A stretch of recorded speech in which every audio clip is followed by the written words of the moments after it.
Hello, hello. Welcome to a Whip It Sunday, Whip It Thursday. I almost said Sunday. That is the second episode of solo customizing stream on Thursday. I don't remember what day of the week it is.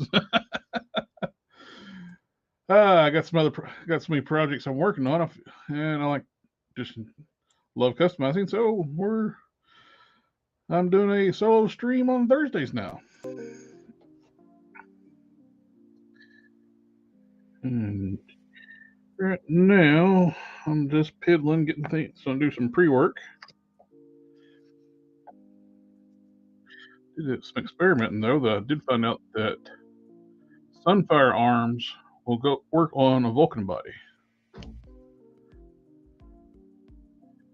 They actually look pretty good on there too.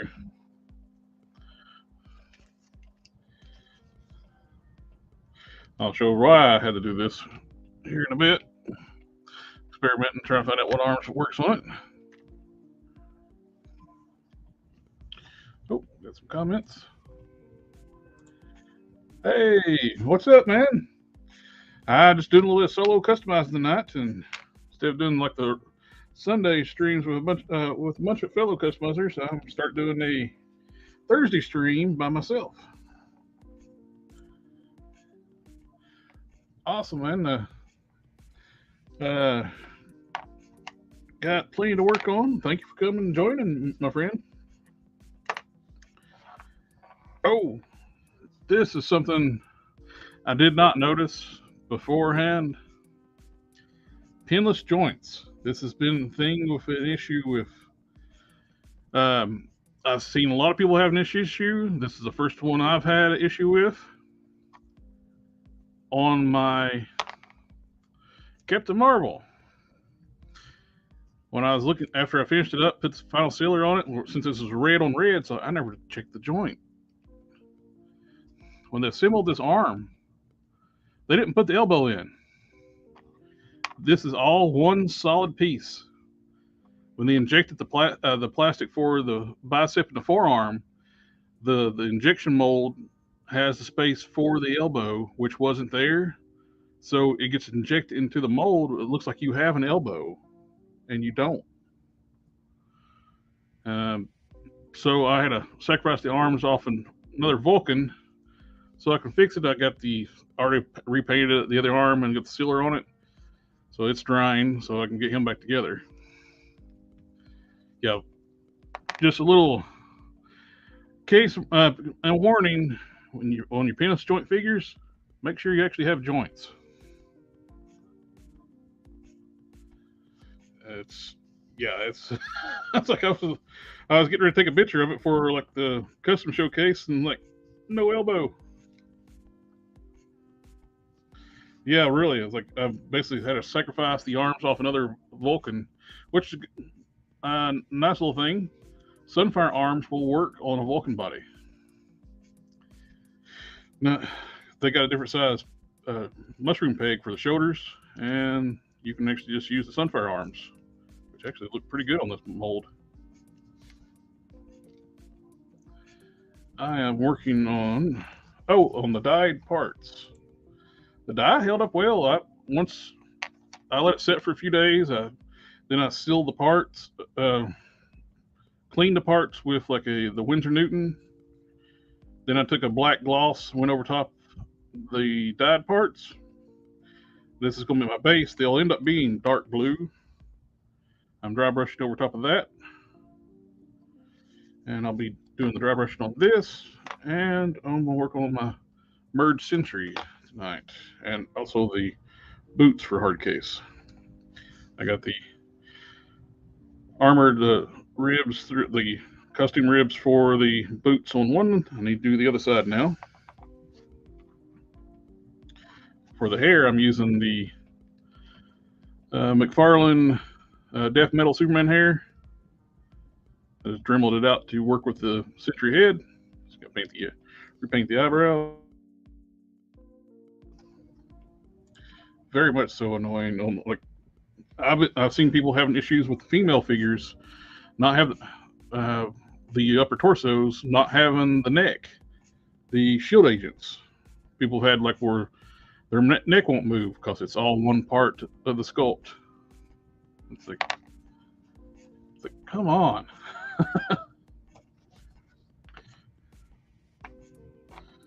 I did get the Big Head Studios pulled through and got me some awesome 3D prints replacements for my Lord Pumpkinhead. The one I had like the issue with the resin. They were great, and they sent me 2 different sizes, so I can work on finishing up my Lord Pumpkin.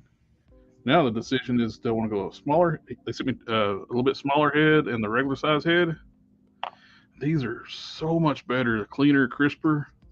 Love it. And they sent a top hat. So cool. Also, for my smaller Lord Pumpkin, I got the sculpt work done for the jack-o'-lantern head resculpted. I don't know if you can make that out too well. It's blurry. Yeah. I got some sand and details, and that's going to work out pretty good. I'm using Don Sawyer, friend that comes on like on Sunday night stream. He's making a custom soft goods. Fits the it's the Pizza Spotty Buck with Charles Xavier came on. The grayish body. I only bought that figure. It's on clearance by the head for the Hubbard Cheers Charles. So I had no use for that body.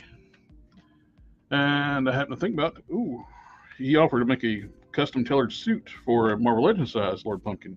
Because these heads are scaled for 7-inch scale. They're for a McFarlane body, which looks great, but just a bigger than my normal stuff I work on, but I still like it. It's still going on my collection. And I just dropped the head on the floor. But that's nothing I'm working on tonight, so I'm not worried about it. I'll get it later. I am working on the Merge Sentry. I got the first round of Guards Red dry brushed onto the Toxin body. I'm putting the coat of red on here.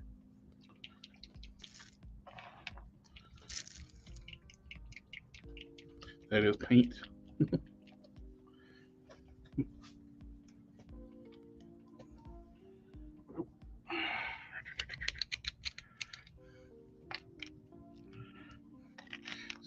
Love Tester's paint, but hate it. Their bottles suck.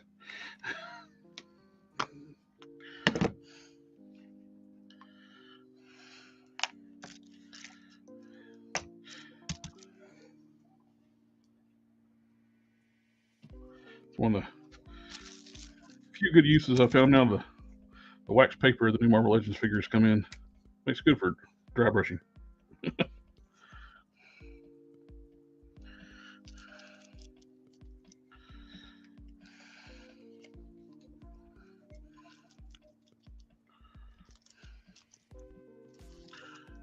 sure what I'm doing is on screen.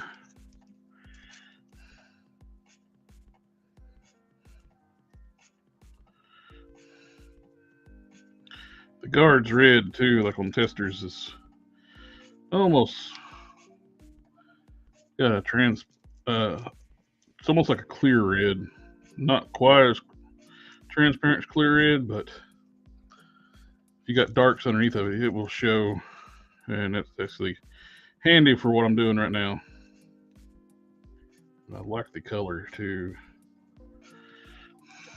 I need to find an equivalent to Guards Red in another brand, color wise.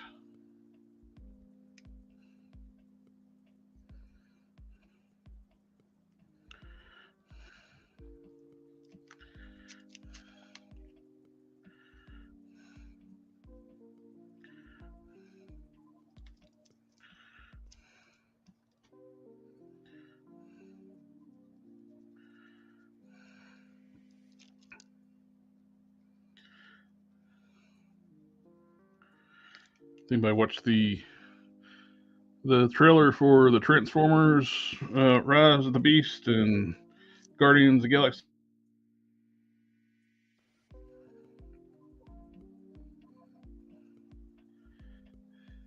The Transformers actually look.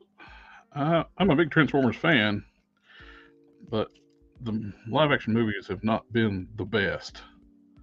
This actually looks pretty good.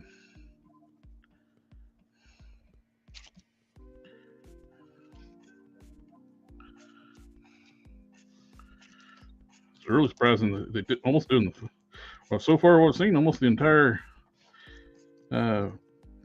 first season Maximals are there, minus the saw Rhinox, Cheetor, Primal. Don't think I saw Rat Trap. And they have toys of Air Razor, so she's going to be apparently going to be in it, or at least the early artwork for it.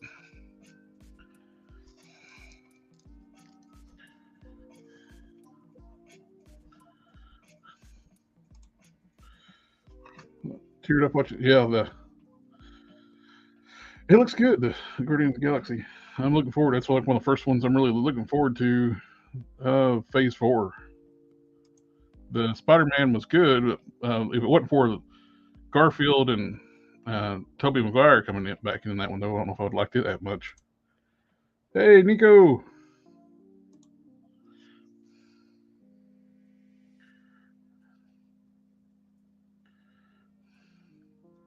I don't know if I liked the fact because the nostalgia vibes from all the previous villains and previous Spider-Man Man's in Far From Home. Because I haven't been the biggest MCU Spider-Man fan.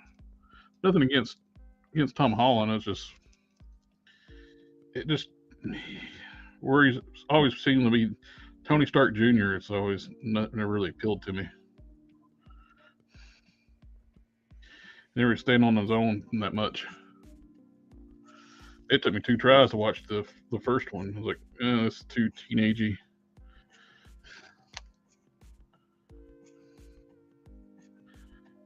Oh, Black Panther end of Phase 4. Okay, gotcha. And Guardians is the start of Phase 5.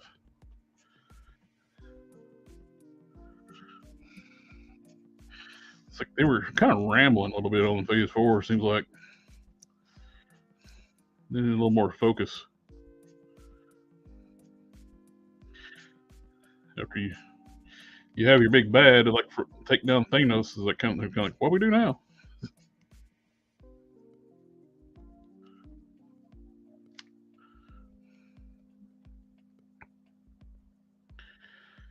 Okay.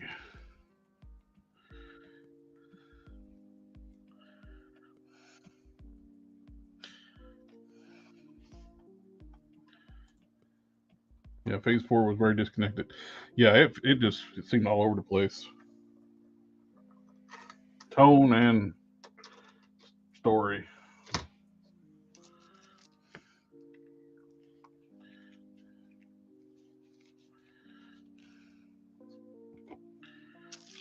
Inside. Work on.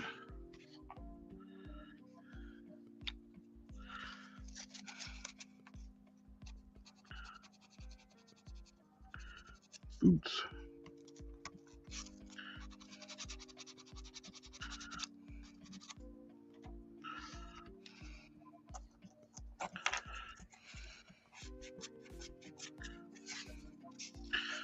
Did notice it. Another customizer pointed out.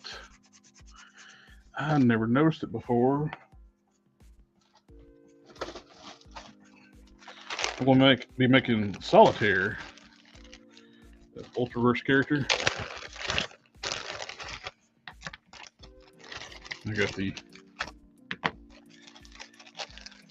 do Bullseye. Originally, I was going to think about using a Bucket Cat, but I wanted more articulation since he's an agile character. So I was going to use a Sunfire paste mold, like off the Bullseye.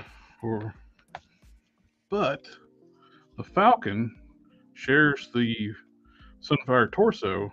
He's got all new arms.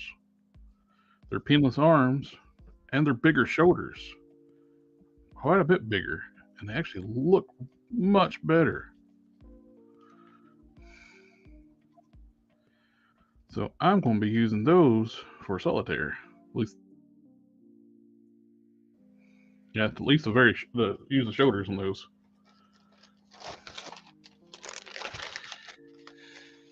I use the boots for my Quasar upgrade. I bought that at Ross's for $10. You got a Ross's Dress for Less. Always check out. Oh, Shang-Chi had bigger shoulders too. Okay, cool. I just got the one Shang-Chi, and I should have stocked up on that one. It's good base body. Now he's kind of pricey to use for custom butter.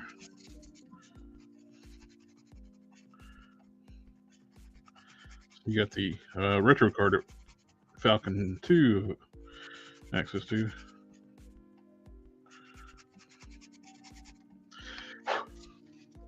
Getting close to hitting 3K subscribers on the channel. That's going to be cool.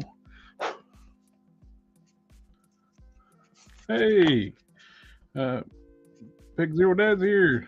Gary. Oh, Sunday we're going to do a customizer spotlight and featuring Peggy Zero Dad. We're going to do it at 7 p.m. here and midnight his time. It's going to be a fun show. And Darth in the house. What's up?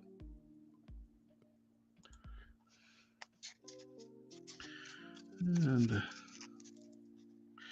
getting the glue from here.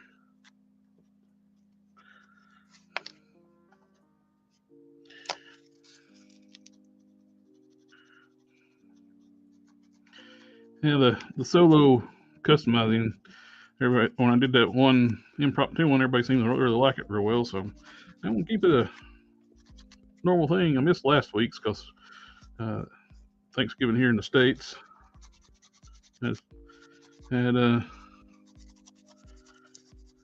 familiar people that I'm related to here.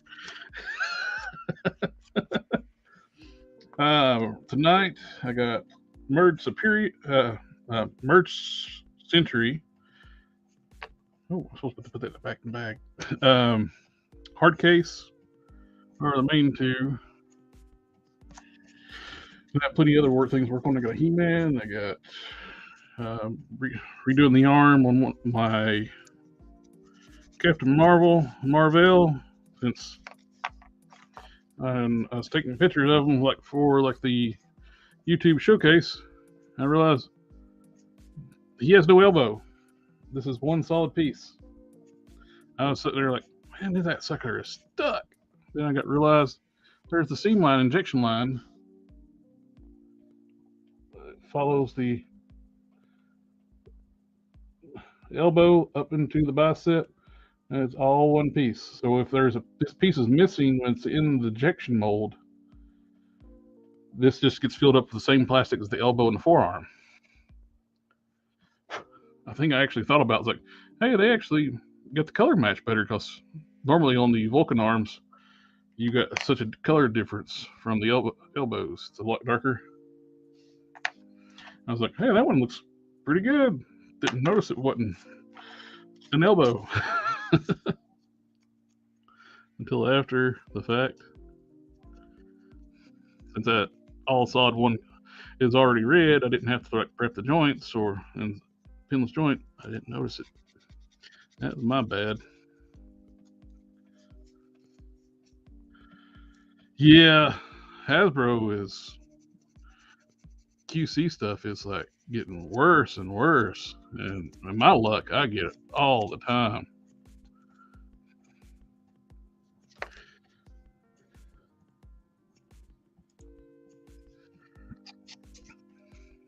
I've noticed that's been popping up a lot with people's pinless joints, them leaving a joint out and it getting filled up, because heck, they can't really notice if they screwed up or not. Once it injects that plastic in there, it looks like a joint.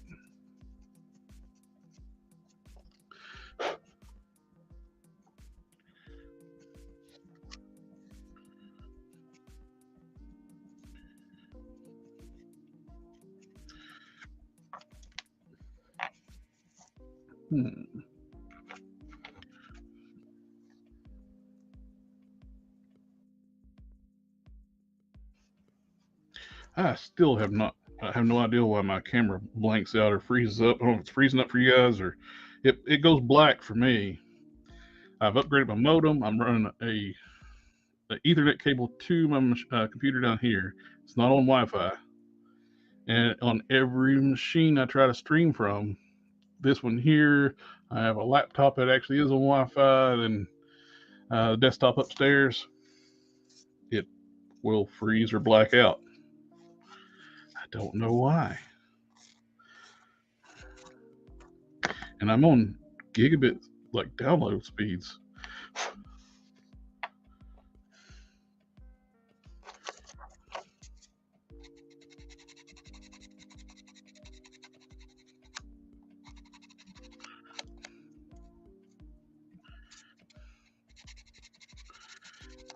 Sanding down off injection seam lines off the parts before I start working on it.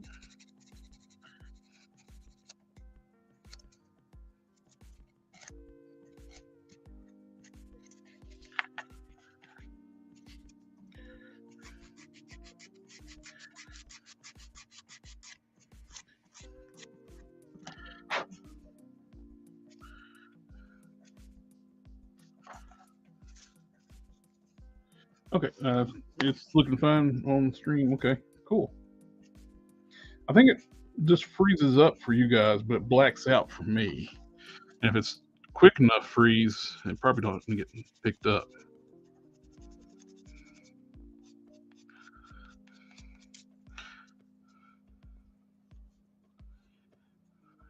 I do like the Logitech camera though. That thing is so nice.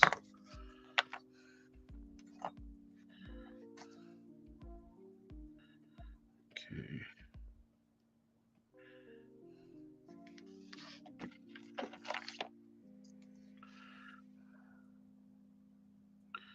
Make sure you use the right size strip to go back to where I'm starting it.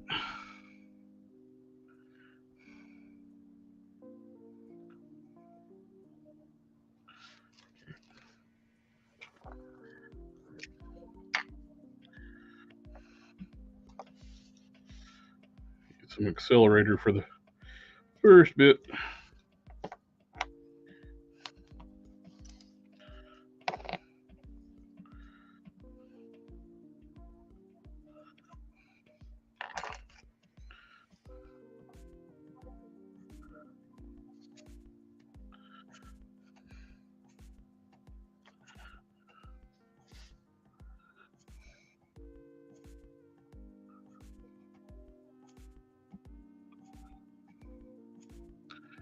When you're using the super glue on stuff, the accelerator is good to have, especially if you need something to stick immediately.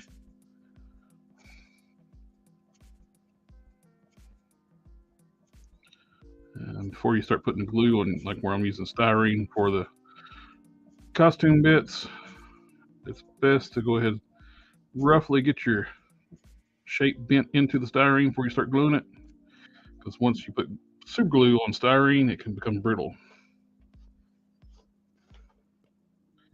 Hey, evening, Chad. Busy working on. I got parts incoming for an upgrade I've been putting off planning for a while. Their postal strikes are a real pain. Sorry, man. This is boots for hard case. And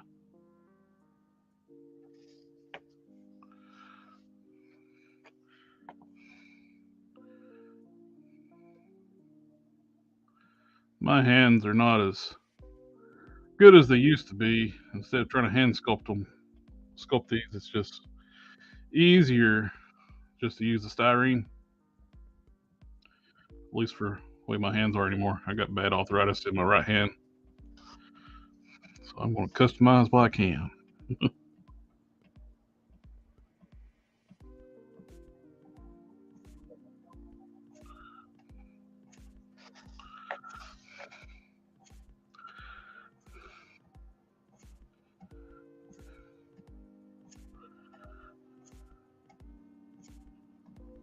Okay.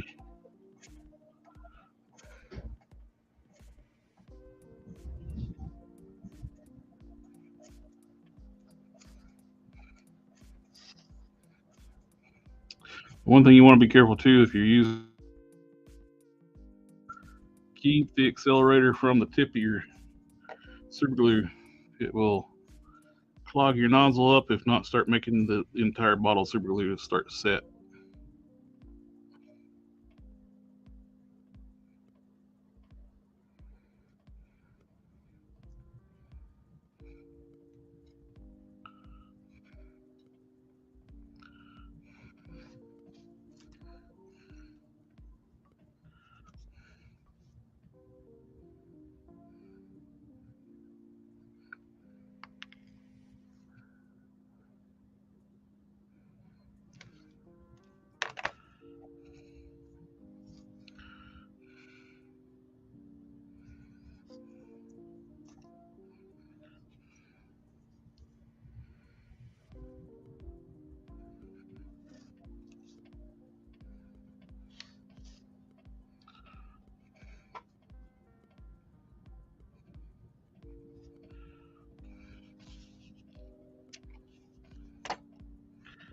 Okay.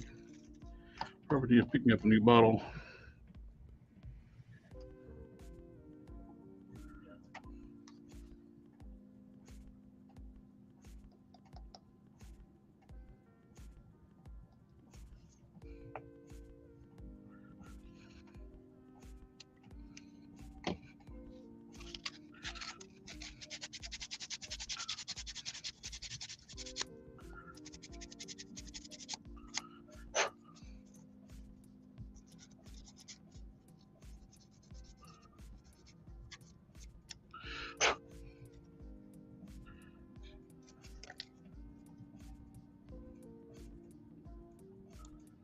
I need to start doing some washes on my figure. Yeah, washes are one of the best ways to bring out the details on your figures, and just washes and dry brushing.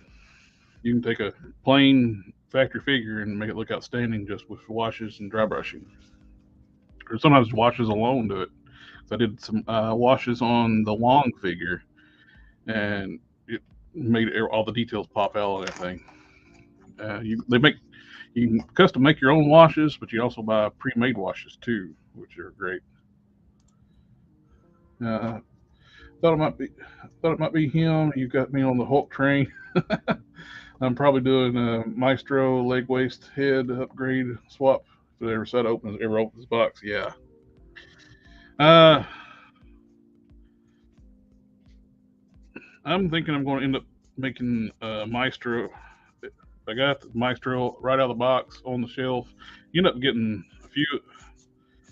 uh, a few of those because they were cheap. Where I ordered them from, Chosen Prime. Uh, love dealing with them. They had them on pre-order new for $24.99. So I bought four of them things. I hooked up a buddy of mine with one of them and using other ones for put one on the shelf as is, and other ones for customizing.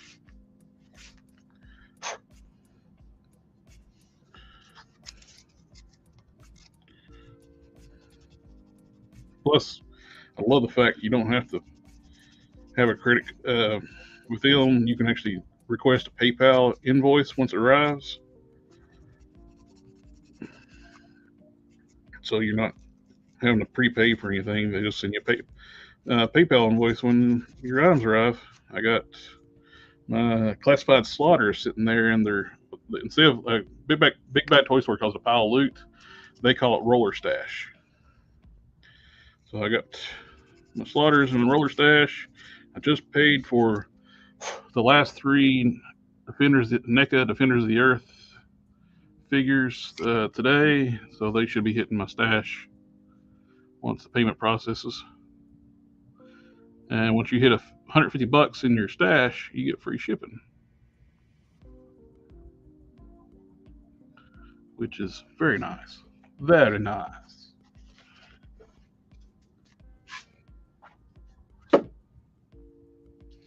I got friends that's super impatient and they'll ship stuff right away and pay for the shipping. I was like, I've already waited a year for the thing. I don't care the wait or whatever on some of these pre-orders. A bit of the baking soda method. A little bit of filler.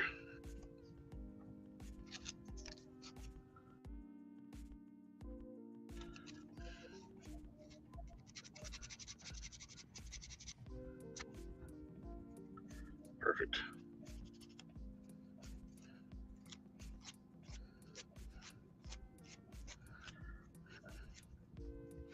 On to the next one.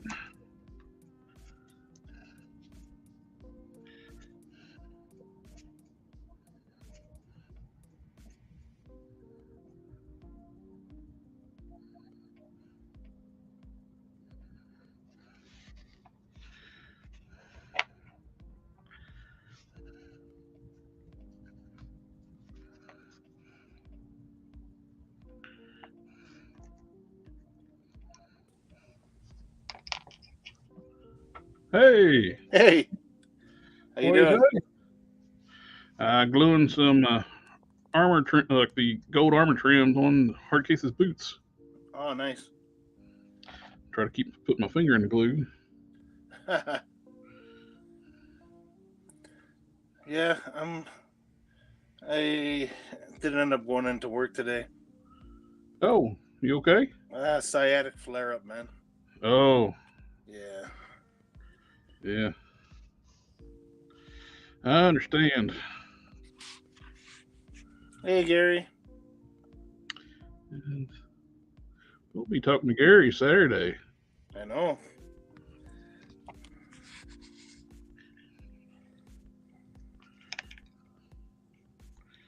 And putting him in on the spotlight. I mean, spotlighting him.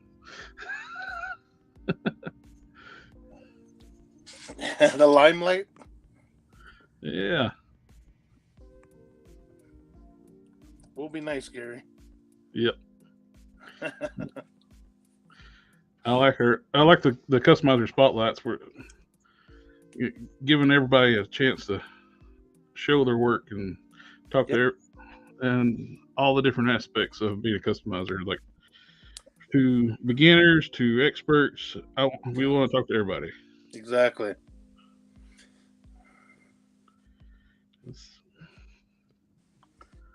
I want, I want this to be. I want the customizing community to be a group where we feel free to collaborate and talk to each other. You know what, Gary? It's it's it's just a chance to show people, what you work on and stuff like that. We're helping everybody helping everybody.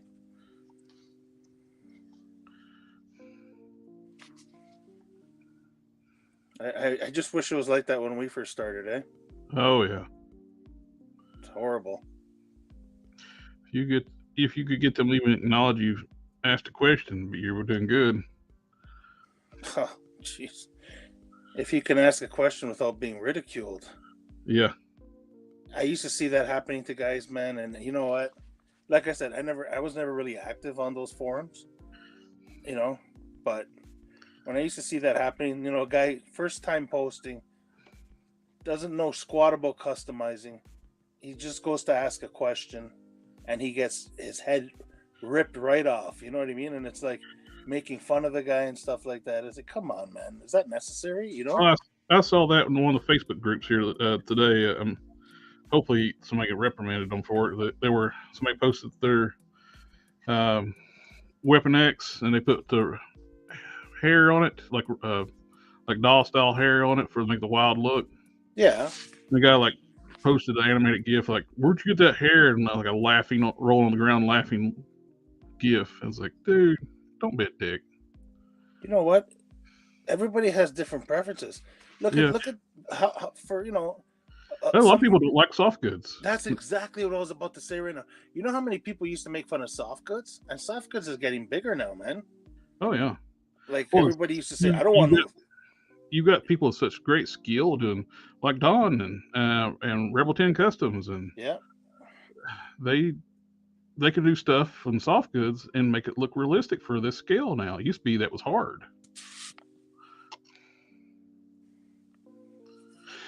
Hey, we appreciate your time, man. You're on another time zone, man. So you're doing us a favor by hanging out so late with us.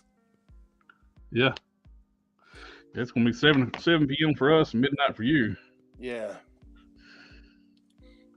like like before, I could only think of action figures with plastic capes, and now that I'm seeing the wired cape, the wired fabric capes, I'm like, man, I wish all cape figures came like that. Oh yeah, The dynamics alone, and plus those plastic capes are so bulky, and some of them are like heavy, and even the ones that aren't heavy, they just take up too much room sometimes. Like this way you hmm have an option how to display them. yep. You know. Nico says, I still get ridiculed on some sites. Some people are just me. Really, man? What? You know what? Call out these sites. Call them out, man. Like, tell us who they are. Because people need to know. Stay away from these guys. You know what I mean? Because if they don't support any kind of customs, people who are trying to do customs, learning, and it's a learning experience. Me and Jared are Yeah, still learning. How many a decade later, and we're still learning. almost 2. Okay, yeah, really. Okay, so like I mean, We're older than you. Remember?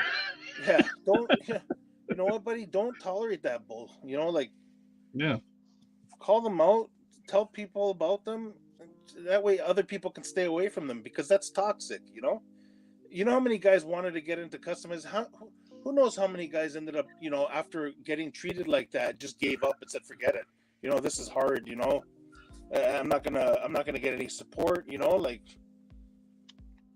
Oh yeah. And there's a lot of Facebook groups still. Like you just don't bother posting.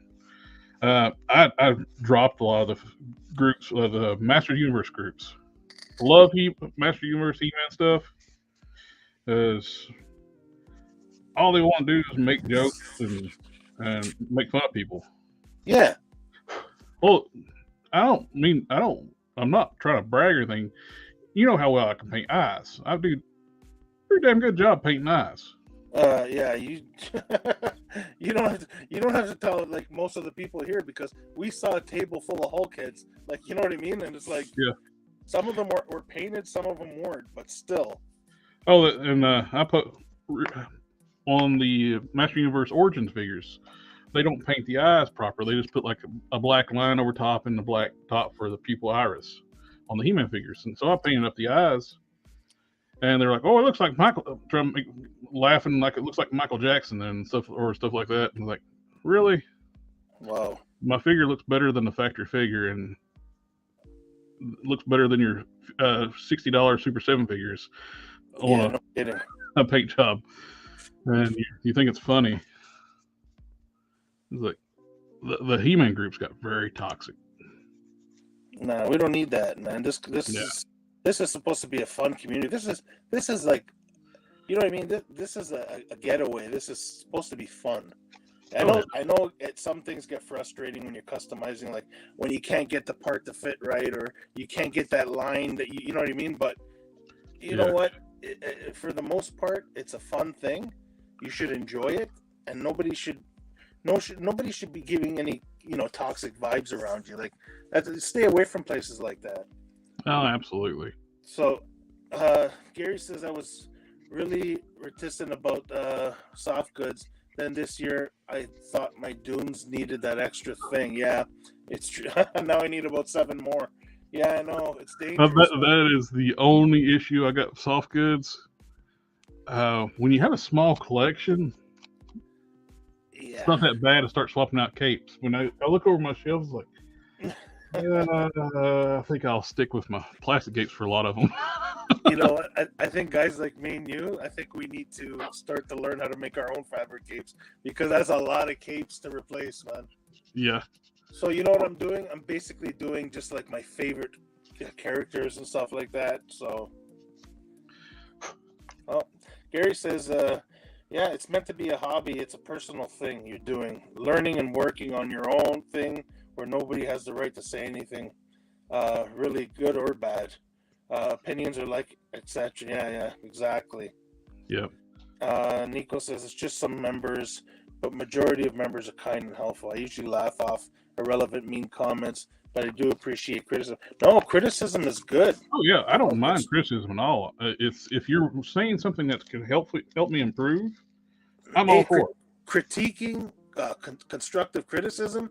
That's all good stuff in this, and you know what? It's good to have friends that help you out in that sense. You know, and even just fellow customers, even if they aren't your friends. But you know what though? There's a difference between criticism and critiquing, and there's a difference between making fun of people. You know, Mm-hmm. like I mean, I flat out see people get made fun of. You know, like because like somebody will come in, like how many guys have come onto our streams and asked what is the best kind of paint to use, or what brushes should I use? There is Oh no yeah. answer to those questions, but we answer them every time we see them as Oh best yeah. we can, not to make, you know, you remember you used to ask a question like that on certain forums that we used to be on. As Oh soon yeah. as the person asks a question that's very similar and they've all heard before, because they've been doing it for a while, but this poor guy hasn't, they start giving him stupid answers, like sarcastic answers, and it's like, oh man, it was just Oh, it's it's like brutal. the issue right now with figure swappers. Um, it's gotten emboldened with the sealed boxes now, Yeah, and right, and people are posting fake posts of that, so you don't even know what to trust anymore. I know. That's just stupid. I would I'd warn the people if they start posting like fake stuff on the forum groups. If you do it again, you're out. Either it's happened to you or you don't post. Oh, Uh, take care, custom Matthew. have a good one, buddy. Uh, Gary says criticism can be given in a proper way. Exactly. Being rude for the sake of being an arse is just the anonymity of the internet. Yeah, tell me about it. Oh yeah. Yeah. I'm going to cut my camera and I'll give you a full screen here. Okay. There we go. Well, thanks for jumping on tonight. Yeah, I just had to go pick up my wife. But yeah, I've been having a flare up. Please, anybody who's listening, excuse me as I try to lie down if I grunt. Oh. I'm on an antibiotic right now because I had a diverticulitis flare up again, so I understand. Yeah. We're old. For me, it's the job, eh? Yeah.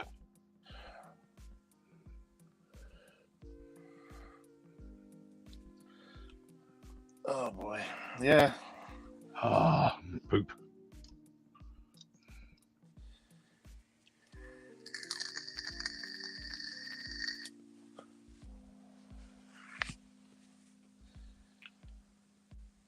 Oh, guess what? If anybody from Canada, oh man, I just missed Matt. He's Canadian, right? Yep. I don't know if he collects this, but my buddy just he sent me a picture. He just got Mongol. Oh yeah. And he got the 20th anniversary Captain America. So he posted Captain America in front of Mongol. And I know Captain America went on sale because those 20th anniversary figures were a little more expensive. They're about $45-$50 depending. Whereas they went on sale from Black Friday to Cyber Monday. They were on sale for Iron Man and Captain America. They were about the price of a regular figure. So he sends me a picture and he says, "Oh, he goes, thank you Amazon for the figure supposed to cost this much money. I ended up getting it for this much." I thought he was talking about Captain America. So then I asked him, I said, "I didn't know you got Mongol already. How much was he?" He goes, "That's what I'm talking about." Mongol was $30 on Amazon Canada, Really? and he's a deluxe figure. And up here they go for $59.99, so $60. So it's half price. So Wow. he goes. I think it's an error. It doesn't say sale or anything like that. I just have a feeling they thought it was one of the regular McFarlane figures. Could be. Yeah, because they all say 7-inch, right? They don't realize how big the guy is. So I turned around and I said, yeah, I go, when did you get that? Why didn't you tell me? He goes, it's still on. So right away, I was in the parking lot of my wife's job, and I'm trying to get on there before they fix the price, and I got it. So I don't know. It's probably still on. So if anybody's from Canada and you want the McFarlane mega figure Mongol, he's going for $30 right now on Amazon. Do you remember the first? Yeah, the big Mongol, the one that started all the issues with the cost of oil, and he was beefy, but his articulation was garbage, though. He looks great on the figure. He's basically a rotocast figure. He's hollow as I'll get out. Yeah, but you know what though? He looked good. Yeah, I got him on the shelf with my yellow lanterns. Yeah, because they made one regular and one Sinestro Corp, right? Seems like that's right. I got the Sinestro Corp one. Yeah, because it was a re-release for that one, I believe. But he, yeah, that was a big figure, and I just wish it had a little more articulation. I was gonna grab it. Yeah. But to me, it was just like a statue, eh? And I always toyed with the idea of making one on a DCUC big body. Yeah. Never did get around to it. I got out customizing for so long, and now we got such good bodies to choose from. Those things look archaic when you come around the modern figures. I know you had so many planned too, eh? Yeah. But you're right though. The bodies we can use now, like rather than using that, you can use a Marvel Select Hulk. You know. Yep. Much better body. I still got to figure out to order a Red Hulk Marvel Select. Yours got canceled, you said, right? Yeah, Amazon. I had 2 of them on pre-order Amazon, and they canceled both of them. I think my buddy has one on pre-order for me. He got 2, one for me, one for him. I got to make sure, because if he doesn't, I got to do it myself. My buddy with the comic book shop. Mm-hmm. So those are ordered through Diamond Comics, Diamond Select, Diamond Comic Distribution, and he got rid of Diamond because Diamond would damage all his books all the time. He'd be on the phone with them more replacing books more than selling his books. Oh, I remember he was complaining about that. Yeah, it was. We were told with making a shirt like damaged comic distributors, and like a picture of a cracked diamond in the middle. Yeah. It's bad. So that's where I got my first Marvel Select Hulk from, the Immortal Hulk, which was supposed to be called the Rampaging Hulk, and they changed the name of it last minute since the popularity of the new title. Yeah, but what for? It looks nothing like that Hulk. I don't understand. I know it makes no sense. Why don't you make one if you want to make one? Like, I know a lot of people like the story; they buy one. So like, I don't get it.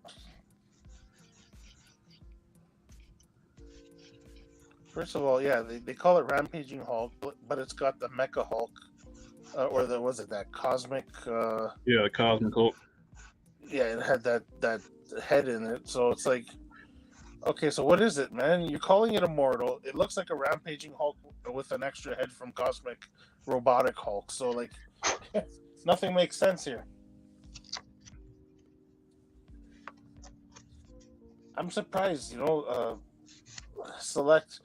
I just saw Geek Fusion's. I did too. That thing looks so good. The Beta Ray Bill. Remember what I was telling you to use it for? I'm commented in the comments about that. Yeah, because I remember at first me and you weren't really liking it for Beta Ray Bill, but then I said, you know what that would look good for is Odin, and you were like, yes. It would make a beautiful, perfect scale Marvel Legends Odin. Odin's bigger. Yeah, he is bigger than Thor. He's not quite Hulk size. That, you know what though, even for Better Ray Bill, that's like the perfect height. Yeah. If we're talking Marvel Select Hulk though. Yeah. Because yeah, the difference between Marvel Select or even some of the Marvel Legends Thors were huge too. But, well, you showed that really good the Marvel Select Thor too, with that came with the speeding hammer too. Oh yeah, I got that one. And it scales great with that Beta Ray Bill. Oh, I know. As Bill and as Odin. Yeah. That would be perfect for Odin. Y'all heard it here first. If I can get hold of one and get, I'll definitely make an Odin out of it. Yeah. His local comic book shop, Quinn Comics, and had it on the shelf. He walked in there. I gotta look into it. Lucky.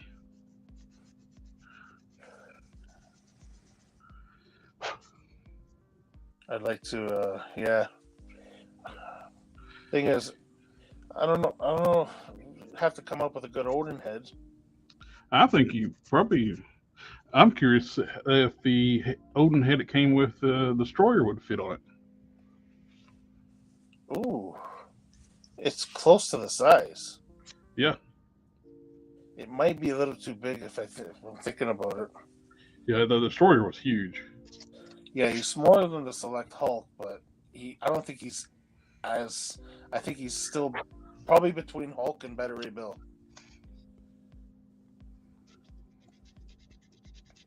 I'm kind of liking that even as a Bill, eh? Mm-hmm. I'm just not too. I don't know where the helmet comes from though. I think it's just a stylized thing. Wondering if that man when he put the Legends Bill beside it, I was like, wow.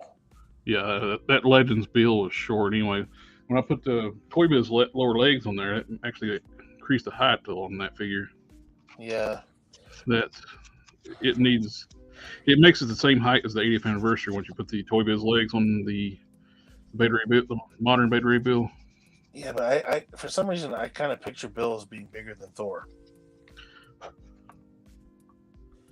If he scales with Thor, that's fine. Like even the same height, but I mean, I don't know. Making them the same height helped a lot, though. Him being shorter than Thor bugged living daylights out of me. Yeah. Gary says his mate got the U Select Bill. He's a crazy figure. Just wish we get a classic Legend. Yeah, it's true, but I don't think they'll make them big enough. That's the problem. If they made them the same size as 80th anniversary, but we've seen their scale has been weird lately. Yeah. With Morg being way too small. Morg should have been the same size as the 80th anniversary Thor. Yeah, I know. Height-wise. Because they're listed being the same height. Gary said that Bill was wearing that costume not too long ago. Okay, so it's a modern costume. I guess it is a comic thing, yeah. I'm out of date with like modern comics. I'm not your best resource for modern comics. Oh yeah, I don't blame you. I think some of the people that are writing the comments, like we've already said many times, I don't think they even know what's going on with the characters. No, well, they don't even know what characters they own. Or they don't know they don't care about continuity. And well, like what they did with the Sentry, they forgot about two different. Sentry was a herald of apocalypse. They forgot about it. Brought him back as a regular Sentry. Then they did the merged Sentry. They forgot about it. Then they killed him off, forgetting that he's mortal.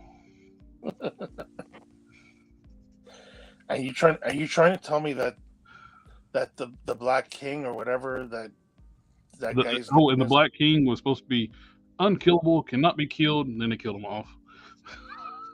Yeah, in a manner that wouldn't even bother. I think they threw him in the sun. which wouldn't even affect the Sentry. Yeah. Well, that's the thing that I don't understand is that are you trying to tell me that he would have been able to kill Sentry like that? Yeah. My real problem with the comics. I remember when Sentry bisected Ares, a demigod, Yep. with his bare hands. Did the same thing to Carnage too, didn't he? Yep. So they're saying the reason why he did that to Sentry in return, right? Because of what he did to Carnage. Yep.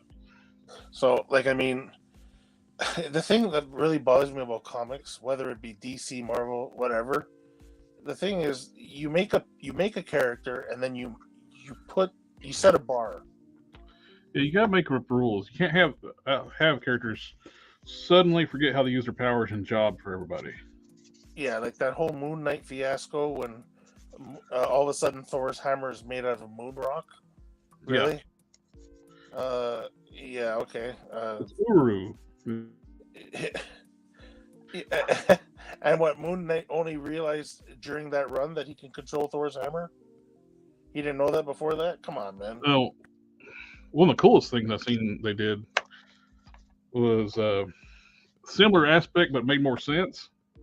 When Absorbing Man absorbed the hammer, like the properties of the hammer, Yeah. Thor could control Absorbing Man until he changed it back. Well, yeah, that makes sense, doesn't it? Yeah. So you didn't think this thing through, did you?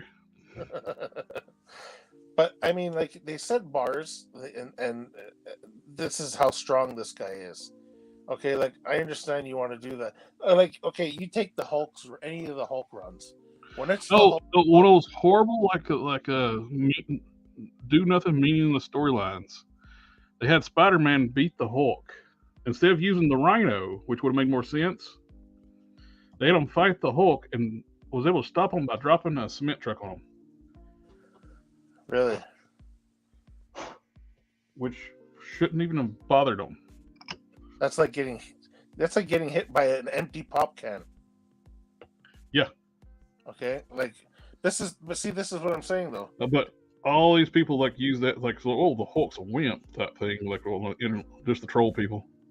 Yeah, well, that was used for years, like how weak the Hulk is. But see, this is what I mean though. It's like you set the Hulk to be this certain person, and then you want somebody else to look good. So what do you have them do? Beat up the Hulk? Yep. Or Thor, or you know what I mean? Like whichever powerful, like I mean, that's what I mean about continuity. You can't do that stuff, right? Yep. Yeah, Sentry's so durable that he can stand toe to toe with a World Breaker Hulk, but was ripped apart by Null. Yeah, exactly. Continuity flies away. Gary says, I don't read the cosmic stuff. I just asked him where the look was from. Annihilation, maybe? Or after that. I think in Annihilation, I'm trying to remember. Because you see that picture of him with the other guys, the Annihilators? Which one? Annihilation. What character? Bettery Bill. Oh, okay, yeah. It must have been after Annihilation because he kind of looked like the Marvel Legends, the original Marvel Legends figure in Annihilation. Yeah, Annihilation. He still had more of a standard look, I believe. Yeah, and he did that little stint with Omega Flight too. Mm-hmm. And I don't know how. They gave him a human form too for a while. I don't know if that's still canon. Where way Thor would transform into Donald Blake. Oh yeah. And I think they did that with Beta Ray Bill while he's on Earth. Because his normal form is alien. I don't know why they would give him when he powers down, he don't have the horse face when he's his normal form. Oh really? He might. I seen. What is it? I seen that the fight. Where was it? No, Well, he the don't fight. look like the rest of his race. He was already augmented. Yes, he was like his race. One of his. He was his race's protector. Yep. But yeah, like when he fought Thor before they challenged each other or Odin made them fight. He still looked like that. He just obviously didn't have the Thor wings and all that on him. But yeah, he looked.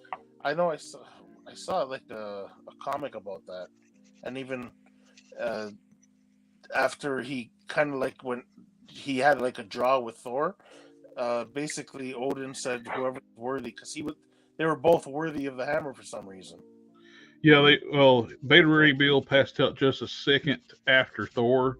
It was almost a draw, but Beta Ray stayed conscious just a little bit longer, Yeah. and so technically Bill won. But instead of giving them Mjolnir, he gave them Stormbreaker.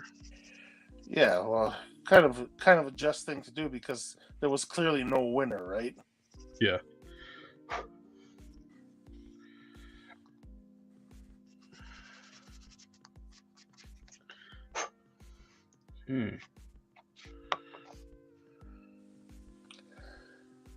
Nico says he's got a humanoid form, kind of looks like an AOA morph. Oh, okay. Yeah. His new human form, I think, is a black guy. Is that with Omega Flight? I forget what storyline it is. It's something recent, past, I don't know, 5 or 6 years, I guess. Yeah, I think it was a standalone title for Beta Ray Bill.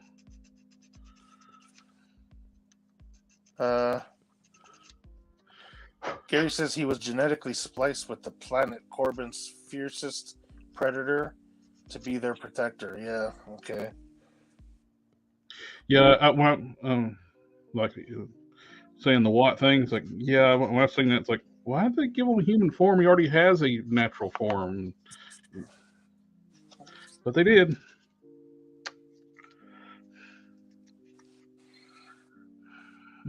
I guess they help them do like the fish out of water type story, have them be a human trying to figure things out.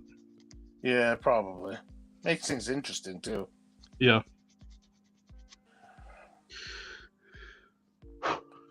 The Stormbreaker 5-part series is really good. That's the last thing I need. He read with him. Back in the 90s, there's a really good storyline I liked a lot. His with Thor, Blood and Thunder, when they introduced like the Warriors Madness for Asgardians. Oh yeah. That was a really good. It crossed over with Infinity Watch, had Thanos in it. It was really good.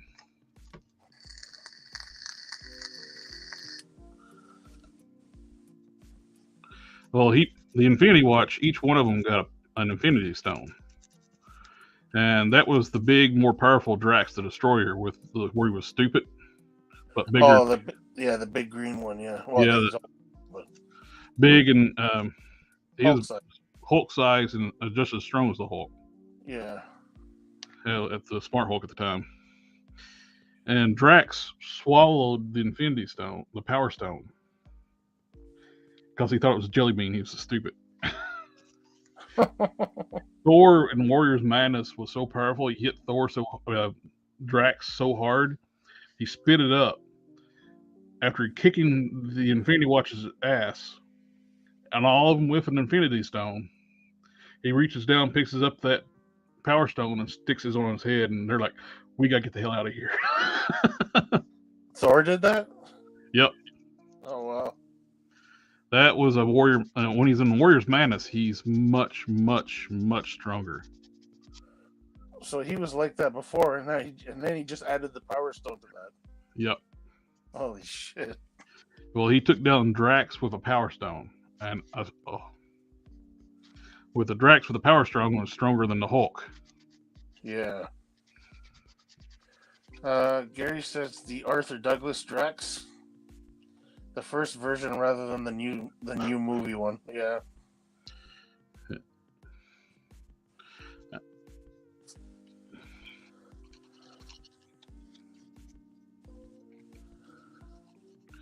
Drax was actually resurrected in that form to take on Thanos. The smaller one, right? All of them. Yeah. He was human. Yeah, because I know. After the big one died, he got resurrected into the smaller body. Yeah. And that's where he's been ever since. He gained his intelligence back when he got the smaller body. Yeah. Well, I saw that one run where he's fighting Thanos. Thanos even looks different, but he puts his hand through Thanos's back and grabs his bird. Yep. Well, the problem is killing Thanos is, are you killing the right one? He's got clones all over the universe. Yeah, that's.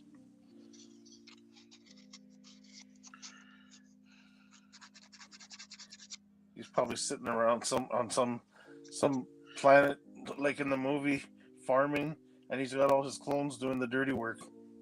Yep. It's how they got rid of the original Nick Fury. The original Nick Fury was actually an old man, and all the Nick Furies we've been interacting with in the Marvel universe are LMDs under his control. Oh wow! Because he's been around for a long time, right? Yeah. Well, he does have the Infinity Formula, but apparently the Infinity Formula wore off. Yeah.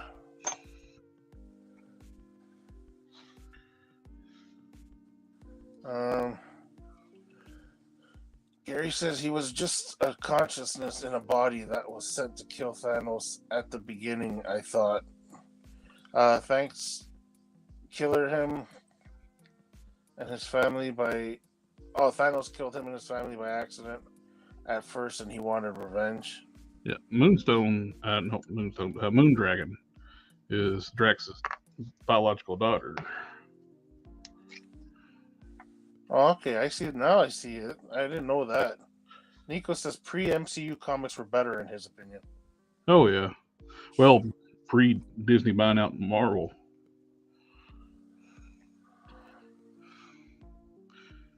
They bought Marvel in 2012, and it's been steadily declined downhill since. Plus, they hire the cheapest talent anymore too, because they don't want to spend the money to keep the talented writers and artists. I did see some sad news today. Is it today or yesterday? One. Peter David's in the hospital after a stroke. Oh no. Hope he's going to be okay. He's had some health troubles over the past few years. He's got to be up there though in age, eh? Yeah. I see some people's got a GoFundMe up for his health care. And that's the sad part. All these people working in these comic book industries and stuff, you think they'd be set, but comic books, the big companies don't pay them. Diddly squat. Yeah. Yeah, it's sad to hear, Gary says. Yeah. That's where I used to follow him from book to book. Him and Gary Frank, the artist. Yeah, he they did the Hulk. They did a long Hulk run. Yep. Then they went. Both of them went together. Went to Supergirl for a while. That was a good run. Their Earthbound Angel run. When introduced Linda Danvers. Yeah.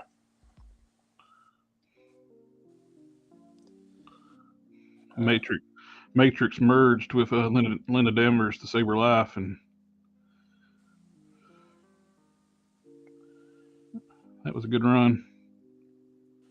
I know they were doing the Hulk when he did that whole when he became War, right? Gary had left, but Peter David was still on, I think.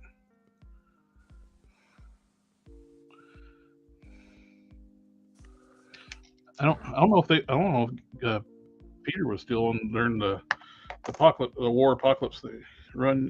They might have went on to Supergirl by then. Uh, Gary says he's largely the reason he read Hulk comics for so long in the 90s. Yeah, Well, he did the Smart Hulk, right? Like the one that. he's the one that came up with the whole concept of the merged Hulk, and I still call it more the merged Hulk than I do the smart or Professor Hulk, because that's what it originally was called, the merged Hulk. The merged all the different parts of his psyche. Yeah.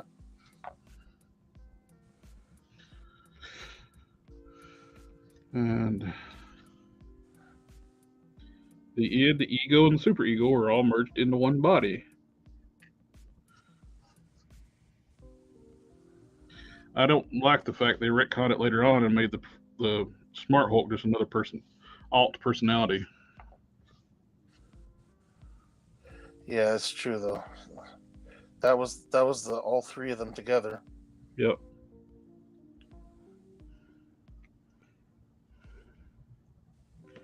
It was basically the truest form of Bruce Banner because he was not trying to hide himself. He didn't have to. He was in control. He in unison with the other parts of his psyche. Well, basically that's where the whole line, I guess, in the movie. He's got the best of both worlds because he was in control, and Yep. he could use the Hulk. Okay, says Professor. That was what the merged persona became known as, though. Um, well, that's what he calls them. Uh, yeah, because they there was so like the Smart Hulk, Merged Hulk, Professor Hulk. Later on, like I said, later on the retcon said the Professor was just another alt personality of the Hulk. Yeah. And I don't like that retcon.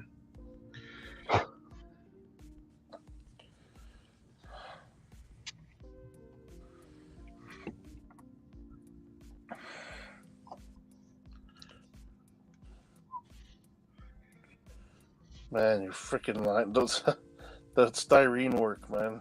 It's amazing. It looks pretty good.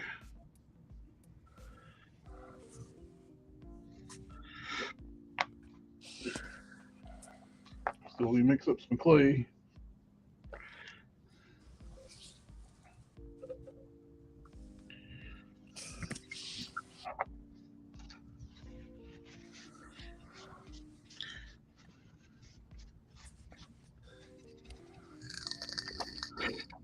I just wiped down the wrong one. I was like, that's already dry. I was like, no, that's not the right one you're supposed to be working on, goofball.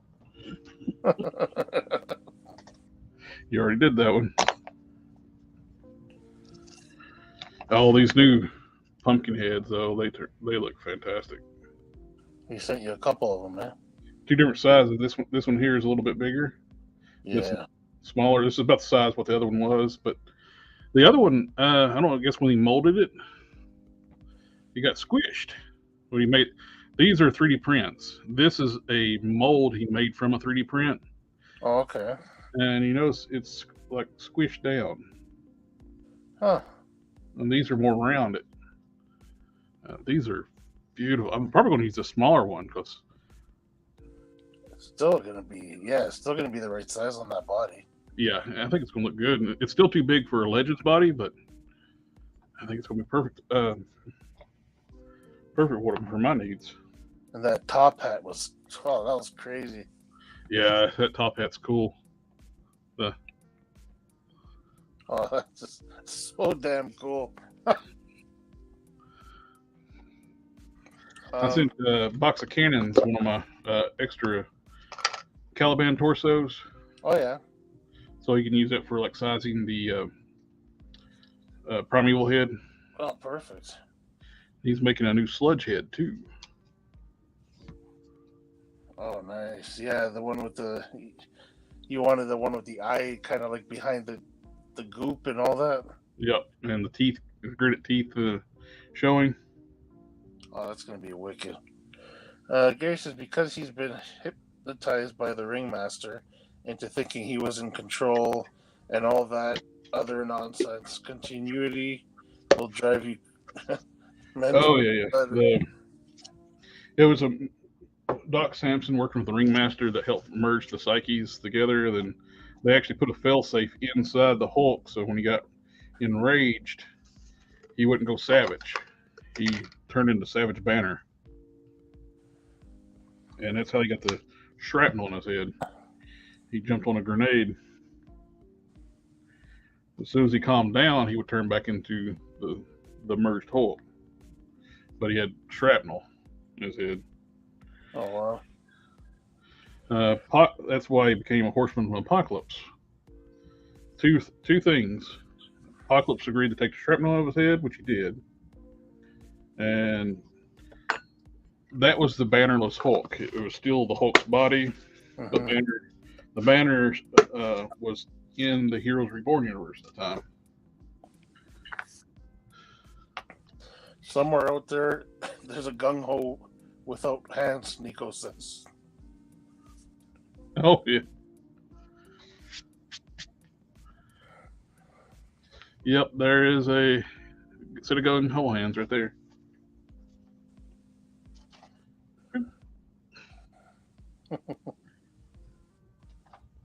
I used I finished up the Mr. T. First name Mr., last name T. Pity Foo. Yeah, I did a little bit of paintwork on the skin tones. I did a wash, then dry brush, mixed up a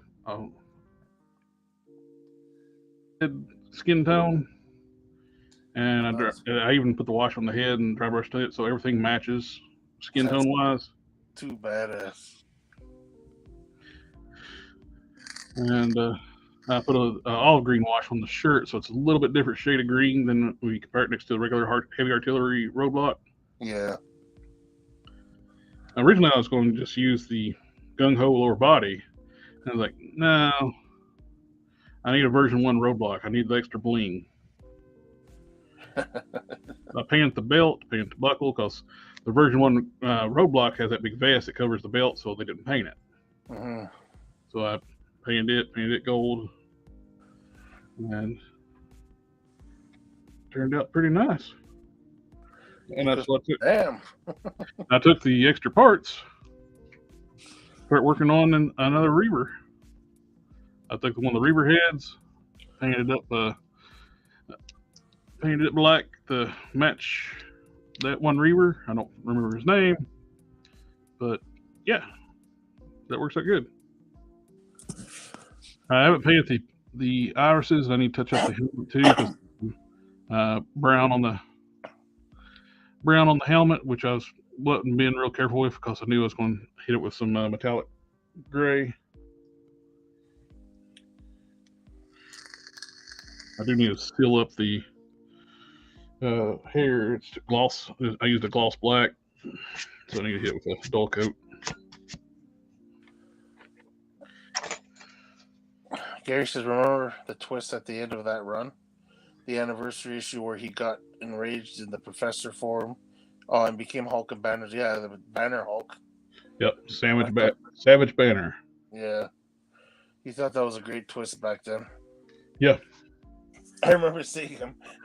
Just the little white dude running around with the torn pants.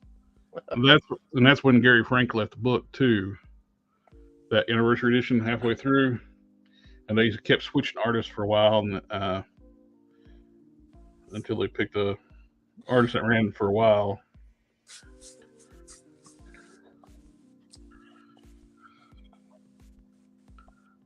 I like the way McGinnis draws the Hulk, though. Yep. I like the way McGinnis draws all the most of the big strong guys, even like his DC stuff, like Superman and. They just look so heroic, you know. Yeah, I like his style. It's a cartoony style, but it looks cool. Yeah, it looks really. Remember those figures came out back? You remember the Hulk, the 2-pack with that little Valkyrie? Yeah, that was sort of his style, but yeah, it was Guinness. Yeah, I would like to see like a figure like the size of the 80th Hulk in his style. So Gary started reading the Hulk a little bit before I did, and I started reading in like the 390s.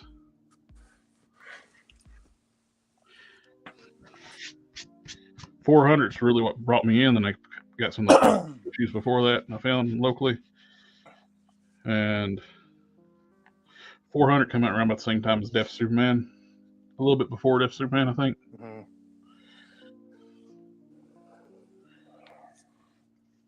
I think Gary Frank came on around either 401 or 402 as the artist.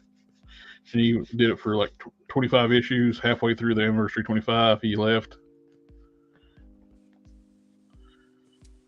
But those issues he did though are iconic for the Professor Hulk. 369 is the first Dale Keown. Oh, I love Dale Keown's Hulk. He did the Hulk in blue jeans a lot. I don't mind that because even a couple of my customs, I made the Hulk in blue jeans. Yep. I know denim would be a little harder to manipulate like that. Yeah, it don't stretch that well. Of course, Dale, when he originally started drawing the Hulk too, he didn't draw him huge initially. Yeah, he was bigger. He's a lot bigger than a human being, of course, but not. He didn't draw him as big as Gary Frank did. No, he just looked like a big guy, like probably about like 7 to 8 feet.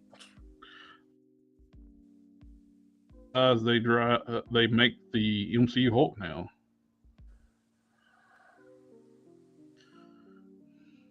Because the MCU Hulk now is smaller than when he was the Savage Hulk in the MCU. Yeah.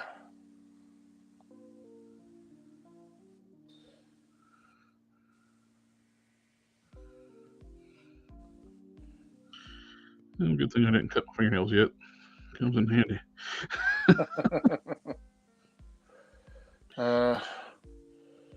Gary says I didn't like Sam Keith's art, so I didn't go from his. That's why my professor has blue trousers. It's based on a fridge magnet of Keown's art.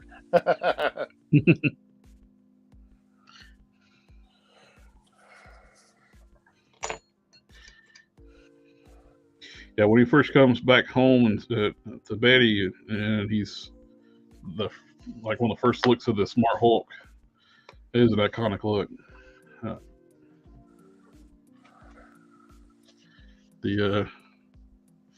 think was it 377?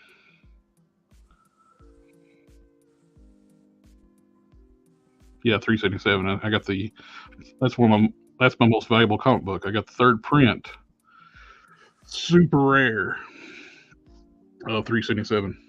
Oh, because the third print didn't come out till like 10 years after or something like that.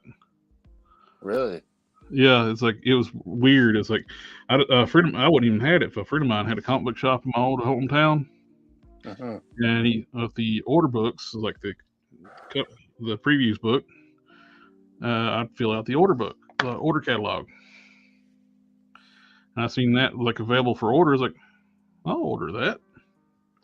And that sat in my collection forever, and didn't think nothing about it. I happened to pick up a price guide one day. I was like, "Wait, do what?"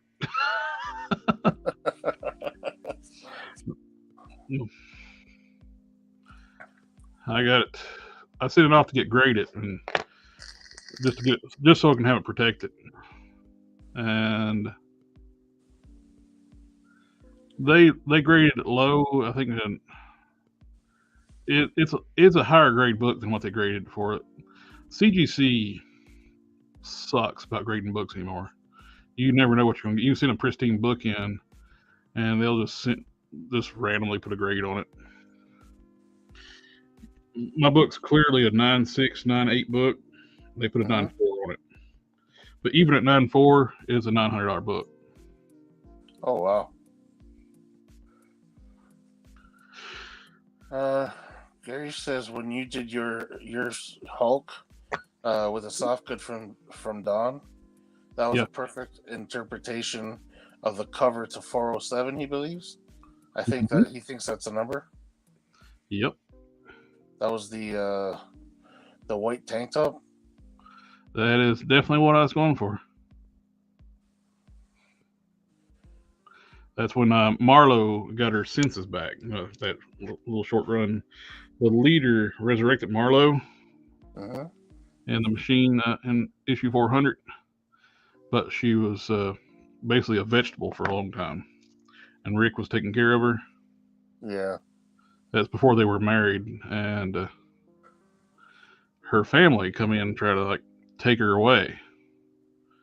And they sent Doc Samson and Captain America to back them up. And they didn't do too good for them fighting Bruce.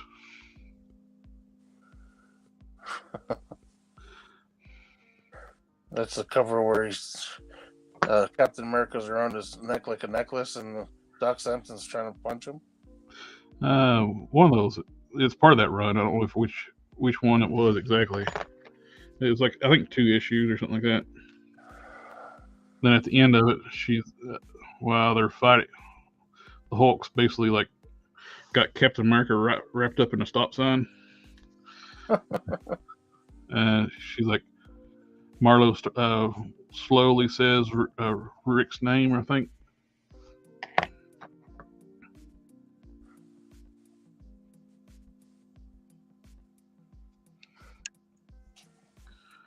Then she eventually came back. She was originally Joe Fix's girlfriend. Oh, really? When he was Joe Fix, he dated Marlowe. When he was the mob boss in Las Vegas. Yeah. I'm still trying. Maybe one of our. Remember, I asked you a question. I asked a few people. Okay, I never. Yeah, Gary says that's the one. Maybe Gary will remember this. I I never had the comics, but I remember when he was a bodyguard in Vegas, or he was like a doorman, whatever.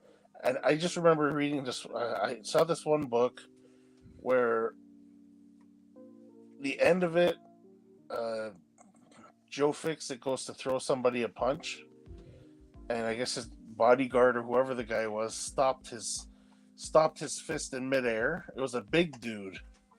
I don't remember how he looked or whatever, but I remember the thought bubble coming out of Joe Fixit was this guy just stopped my punch in midair. Who the hell is he? Type thing. Now I just wanted to know who that character was. I can't remember. I do remember that story though. Frost. Is that the answer? I don't know. It was there before I even finished. I don't know if Gary just told us. Do you know of Frost? I can't remember. It's because I didn't start reading. I remember like somewhat of the story, but I wasn't reading it at that time. Yeah, like I said, the book was there. I was just looking through it, and I remember seeing that one scene where the guy stops Joe Fixit's fist in midair, and Joe Fixit is kind of like shocked himself, right? Like, Yeah. how can this guy do that? Like, who is he? And that was it. That was the ending of the book. Is that the character's name, Gary Frost, or is that something else?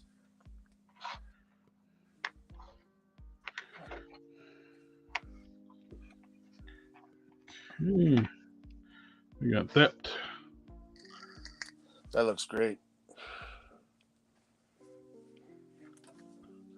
Yeah, that's a big guy's name. It's a Punisher story too. Yeah, that's right. Because Punisher was in Vegas. Okay, I gotta look up that guy's name. I look up that guy's name because I always wondered about. I can't even remember what he looks like. I just remember him doing that. But custom of him would be cool. Mm-hmm. We need more bigger, bulkier characters. And I did find out. I don't know if I showed you this or not. The uh, what you call it? The arms for sunfire mold actually works on Vulcan. Oh, nice. Good Since I size too. since I was down in arms, since I had to use the arms off one of my Vulcans, they're the same length too. So Yeah, that's good. actually, I think they look better than the actual Vulcan arms. The biceps. Who's got the bigger arms? Vulcan's arms are a little bigger, but actually, I kind of like the proportions of these arms though on here. The shoulders look bigger with these arms, Yeah. so it makes these arms actually look better proportioned to the body.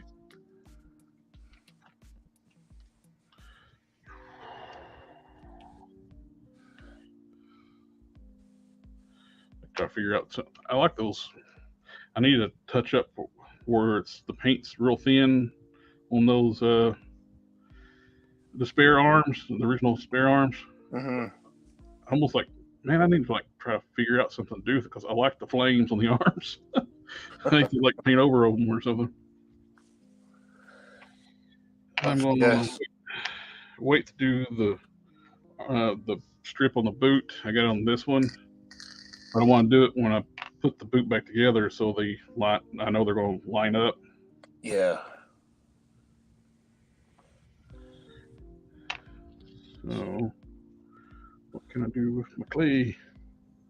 Hate to waste clay. The epoxy, whatever. Yeah.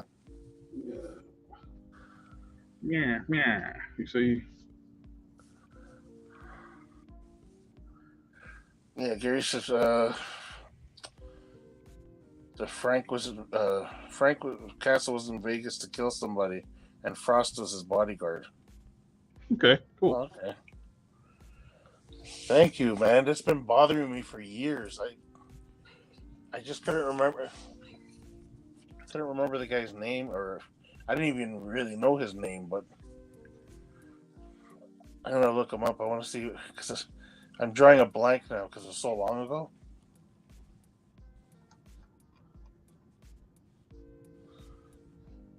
I don't know if he was a super powered guy.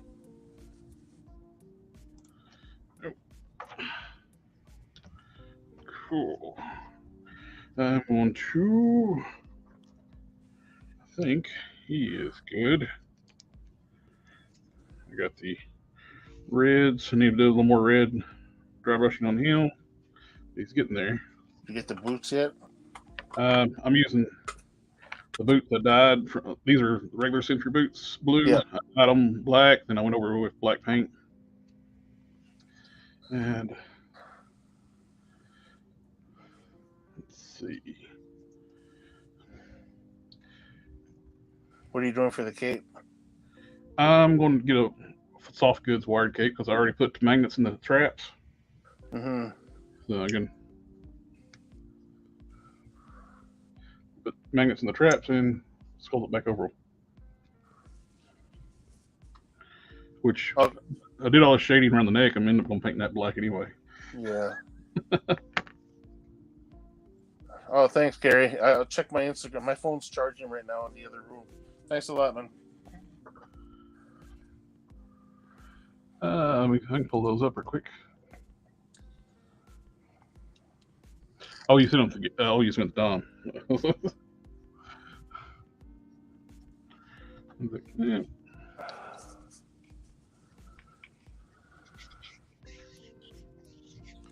Let's see. I was thinking if I get some red dye, if I can just dye my Sentry. Would he turn out red or would he turn out orange? That's the question. I'm thinking because it's yellow, it'll probably take the dye. Yeah, that's the question. If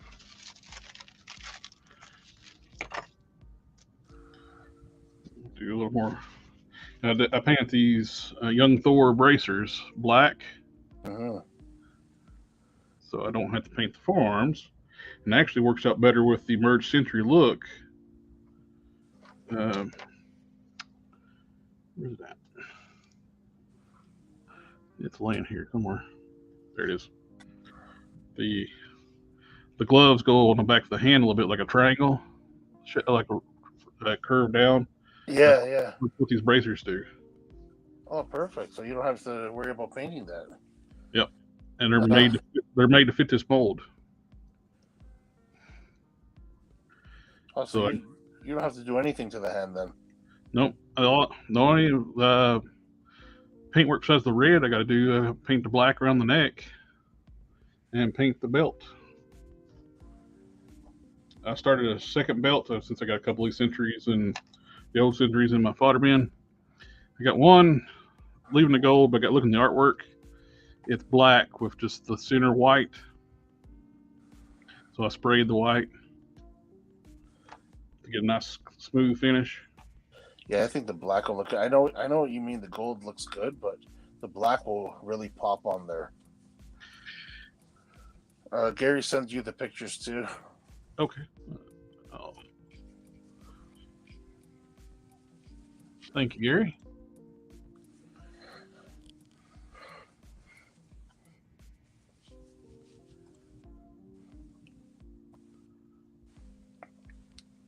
Oh, and it's the Green Hulk too. Oh, I got this book. I bought some back issues. I got that.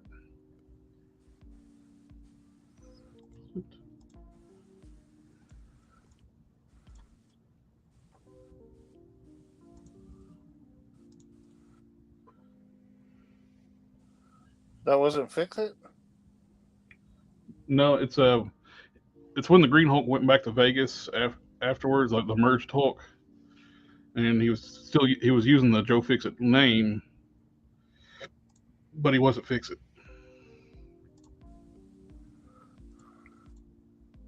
Issue 395.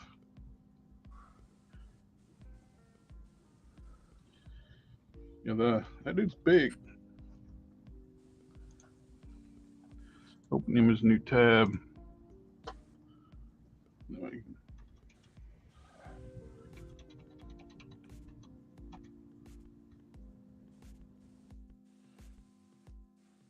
How powerful was Frost? That's what I'm saying. See, something like that. If it was Fix It, I would understand. But the Green Hulk, see what I Yeah, mean? How they just to make somebody else look strong. but that's even in Hulk's own book, though. I know. That's weird. But I want to know. Like, I'm gonna look up what this guy's about. Like, what is he?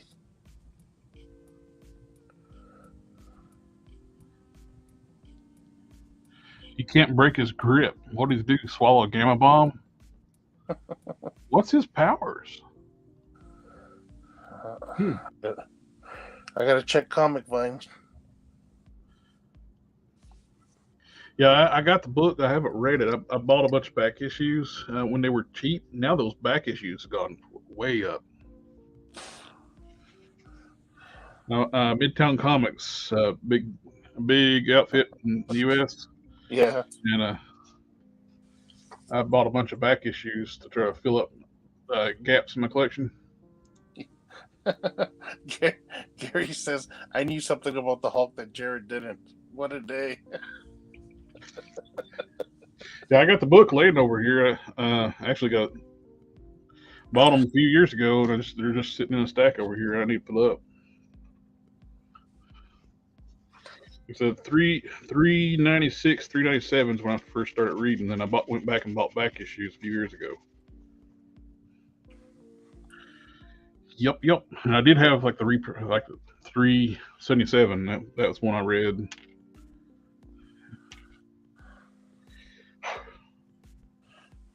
Trying to think. I like when the Hulk played Rope-a-Dope, played Possum. He pretended to let the Panathian beat him, so they'll take him to their base. Oh yeah. Isn't that with that big? That was during Kiln. Isn't that's with that big guy Ajax or? Yep. That would be a cool Build-A-Figure. You know, we'll never get stuff like that. No.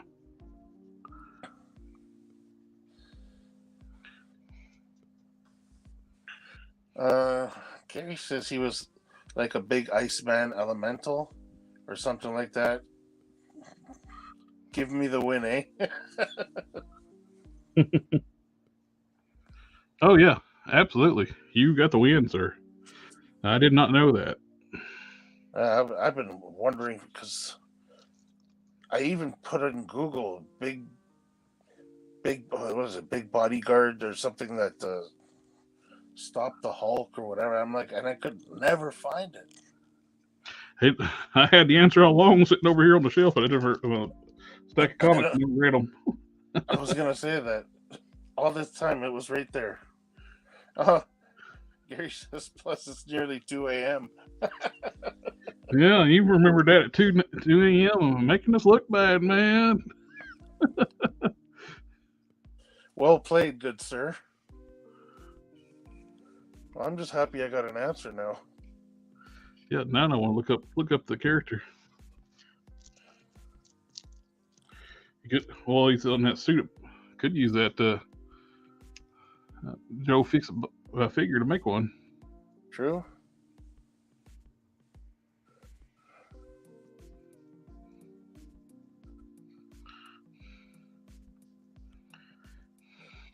I hope they give us a different Joe Fix It. Yeah, I'd love a comic book style Joe Fix. I don't know why they went Gamerverse. Do you think he's too small for even Joe Fix It, the figure? I don't have my glasses on. Again. Sitting there trying to look at my shelf. I was like, it's just blurred. It's too far away. I know he's supposed to be smaller, but he looks kind of tiny. Like, I mean, yeah, he does seem small. I'm sitting there painting off screens. Like, what am I doing? I was having to hold it awkwardly to keep from getting my fingers in the paint.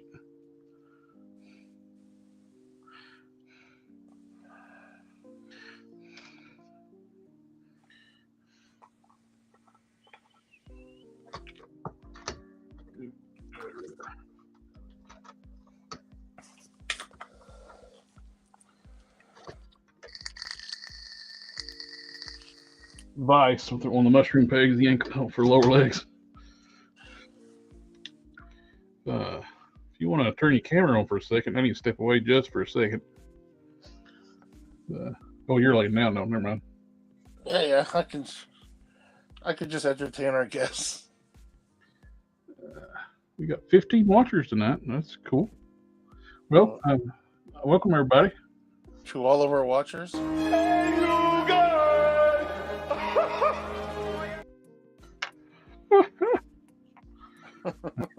Get back. I'll start doing some dry brushing on hard case. Man, I just knocked the brush out of the water.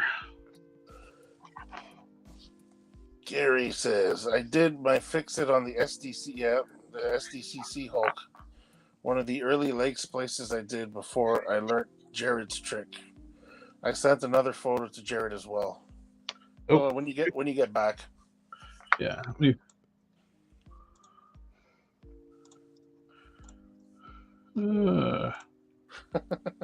Show.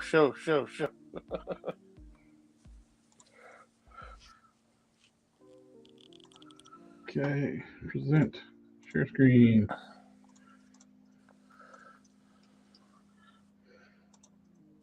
What are we looking at? Oh, I'm increasing the wrong screen.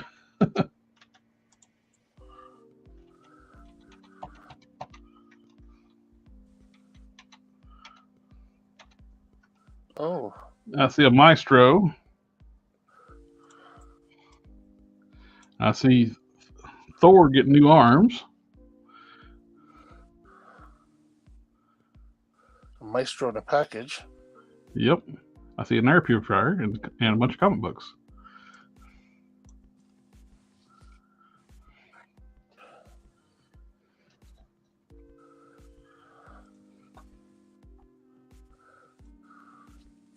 Alrighty, I'll be right back.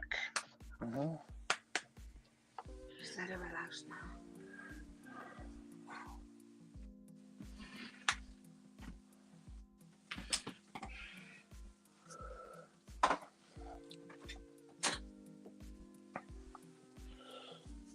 So looking forward to Saturday, Gary.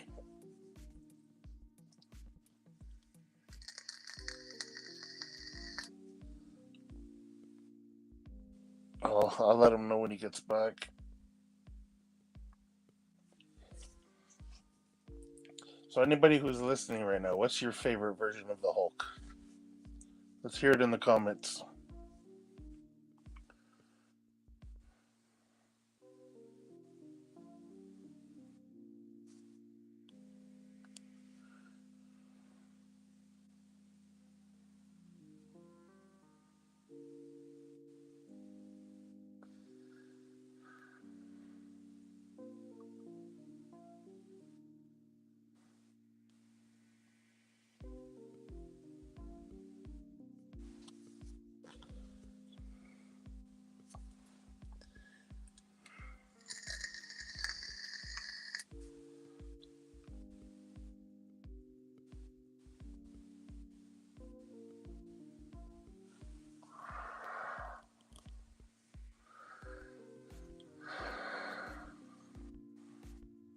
I am back.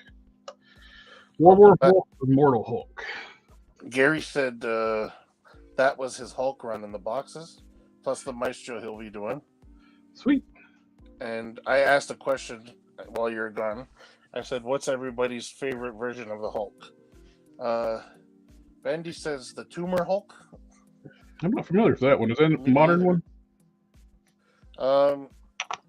Gary says the comic box is his Hulk run, and the Maestro, he's doing an upgrade based on the Toy Biz one, using the new deluxe figure and the old version.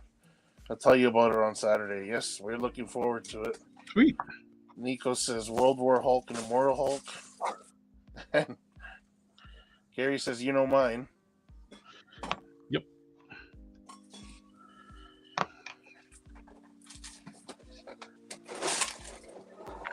Okay.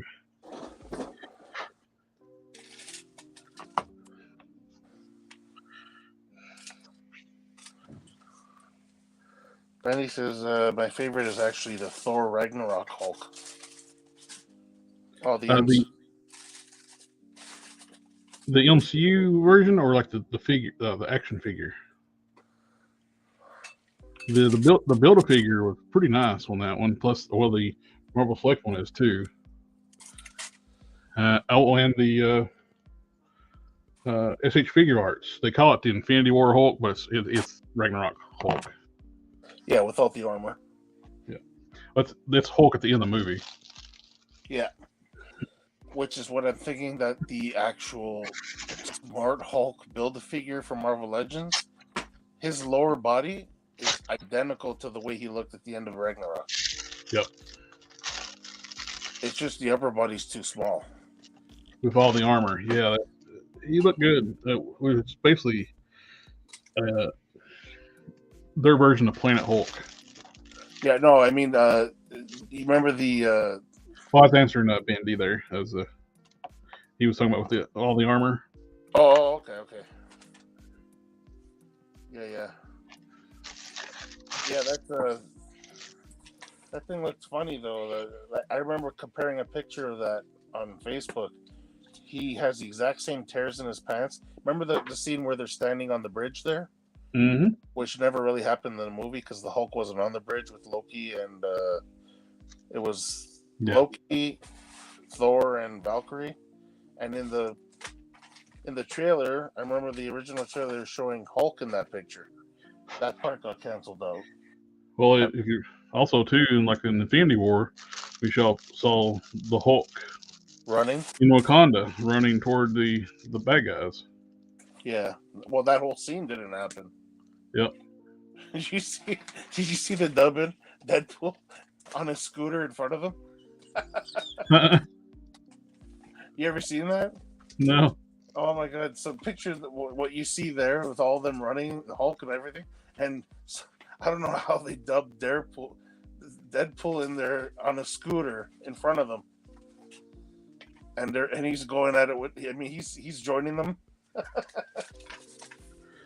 I really wish in game, when they brought everybody there to fight, they had brought the Netflix characters and the Agents of Shield. Like they could have brought Ghost Rider in, man. I know that. That scene would have been you seen the Hell Charger just plowing through those bad guys. Okay, can I tell you something? They are always trying to think of a way to introduce these characters. Why not that point right there? Yeah. You needed a way to introduce these characters into the MCU. That was your way right there. Well, characters like Luke Cage and Jessica Jones would have been an asset there too, because they're both of them superhuman. And you could have just had Punisher coming in with a freaking, with a big old Gatling gun. Like, I don't know. Of course, a lot of them bad guys I've seen in that big fight, an A10 warthog making the brrrr noise would have took care of a lot of that. Oh, I know. I know, eh? Unlimited ammo. Yeah, the A10 warthog is a badass machine, especially at low speed. It's like a low speed, like strafing type plane. It's like, yeah, that'd been perfect for that. That thing just sounds crazy, man.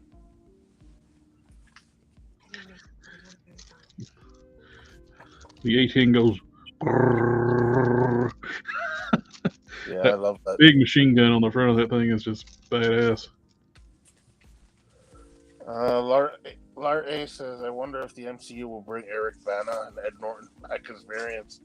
Variants are a cheat code for them to bring in comic versions without needing background. Imagine them bringing in World Breaker. Yeah.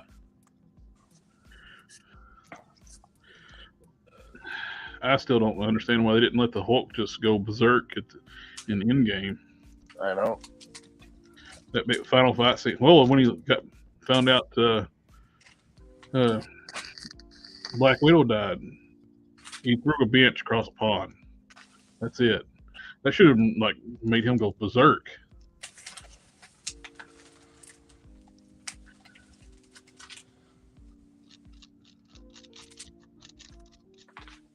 Yeah, Asha sacrificed who died, and he just kind of.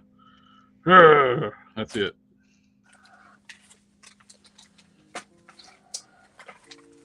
Yeah. Oh, Nico says all I can think of in that scene is modern military weaponry. Yeah. Bendy says that would have been cool, yeah, if they brought in all those characters, right? But he just sat on the side with a broke arm. You know what though? Given what, when you consider how a lot of people are, me being one of them, is upset about what the Hulk could have done in Endgame, but we do have to consider what he actually did. Like, for him to be able to do this, to bring everybody back, like he pretty much, you know what I mean? Like he was the only one who was capable of doing that. Yeah. And not only that, like another feat, he was holding up the whole complex with his left arm. Yeah. You know what I mean? Like the whole complex he was holding up with one arm. So, like, I mean, those are feats of strength. They all would have died without him being holding the complex up. Well, that's what I mean. It's like, and he was one arm too. Like, I guess if you're gonna say he's right-handed, right? Like, I mean, it was his bad arm if you think about it, right? Like, which sucks though. They're not allowing the MCU Hulk to have a healing factor. Yeah, that's stupid. That's just dumb. Well, he did. Ed Norton's Hulk had a healing factor. So did Eric Bana's Hulk. Well, that's like one of the key things about the Hulk. They always talk about, like, even like the Bill Bixby TV series talking about, I've seen broken bones mend in front of my eyes. Yeah. Why couldn't Tony's AI just snap? probably has to have a consciousness. Yeah, because it's got to think about the people that it's bringing back. It's got to. You remember what they were saying? Just think of just get everybody back. Like he had to concentrate. But he Yeah. even admitted to Steve at the end of the movie. He says even, and I think that's where he took most of the damage. Trying to Remember bring when? he tried to bring back Natasha. Yes. So they're saying that that's probably what made his injuries worse, is because he tried doing something that he wasn't supposed to do. Well, if you think about it, her sacrifice basically creates the soul stone. Yeah. Uh, and without the sacrifice, you wouldn't have the Infinity Gauntlet. It creates a paradox if you try to resurrect the person who creates the soul stone to make that ability of that able to happen. Yeah, it wouldn't have happened anyways. It's like it's like going back in time and uh, killing yourself or your grandfather or whatever type thing. It would be cause a causality loop, and like it couldn't happen. well, basically, the only way they had all the stones is because she sacrificed herself. Yeah, So if you took her out of the thing, you would have never had the stones, so it would have never happened, right? right. And Bendy says about the AI thing, he don't want another Ultron. Yeah, as Doctor Who, when it was good, said, it's all that timey wimey stuff when you start dealing with time travel. It creates a paradox if you try to undo it.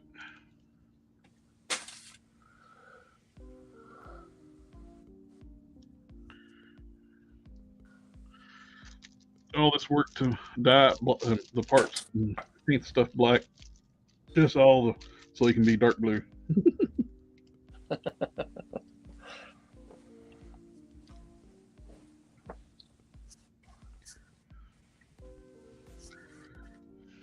Well, that's the thing with the comics is they never really use the color black. They used it for shading, but when they wanted to show a difference between black and the actual shading, they would make the black blue. So you know Yeah. what I mean? It's like Every now and then they'll do something cool, like have like a character just be a silhouette type and just see eyes type thing. yeah. DC Comics, it's been popping up in my timeline here lately. 0 Hour, one of the first like big, one of the earliest like events after like post crisis Yeah. DC reset. Gary says like someone going back in time to hashtag the Juggernaut. There's a character called Accident. He was red and black. Mm-hmm. All his black parts were solid black on the page. You saw his head was black, and you saw his eyes and teeth. Oh, that's cool. He looked cool. Everybody thought he was the big bad in 0 Hour. Then come to find out, he was actually working for Hal Jordan Parallax. Oh. Hal Jordan was wanting to reset the DC universe to resurrect Coast City.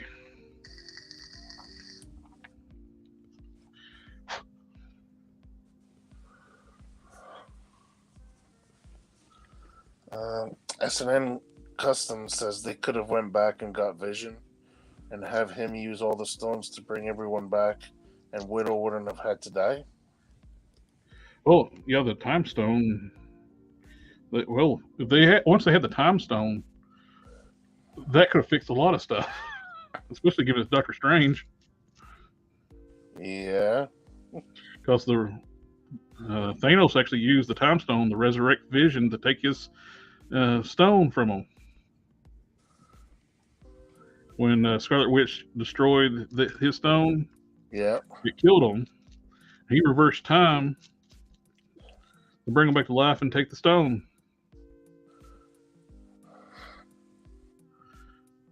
So, yeah, Time Stone came in handy. Well, he was able to use the Time Stone basically to beat a threat far greater than Thanos, the Damaru. Yeah. And anybody thinks Thanos is a bigger threat than Damaru, well, what they showed is like, you're kidding yourself. He was a god of that other universe. He was all it was.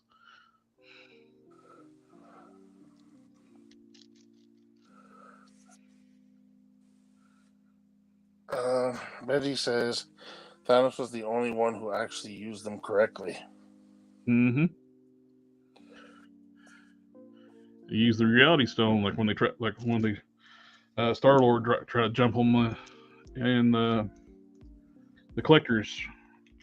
Yeah. Tricked him into thinking he killed him.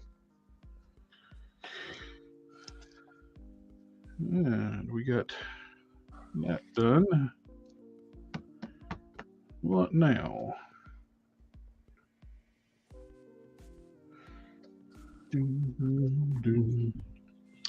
The skull for the Lord Pumpkin, the smaller head, he didn't since it's 3D printed, he didn't have a translucent green core for me to have. That's going to be the light up feature on the smaller head. So I used some blue stuff to make a mold. So I'm going to run some clear resin and put some green dye in it. Resin dye. I can make one. I can just drill out the center. That should work out pretty good.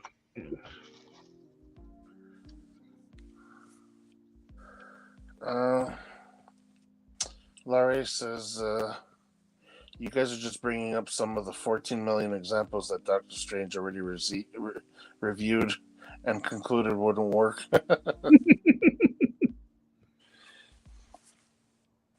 Oh, Modesto's watching. He sent me a thing on Frost. Oh yeah, he told me. I got a couple messages on Facebook. Not much was revealed about Mr. Frost in the comics. He was working for a mob boss in Vegas when the Hulk came in disguise as Mr. Fix-It, another Hulk personality. The first time he confronted him, the Hulk recognized his strength when he was unable to break Frost's grip. Later, Hulk went head-to-head with Frost and found out he couldn't bleed. It was later revealed that he was one of the head shop, a group of people dying of gamma radiation who were saved by the leader. His body turned out to be a powerful android with his actual head sitting on top. Oh. He could also cover his body with ice and may be immortal, but it hasn't returned since the book in the early 90s. That would be cool. Get a robotic body and put like a head on it. So he was a cyborg, basically like a...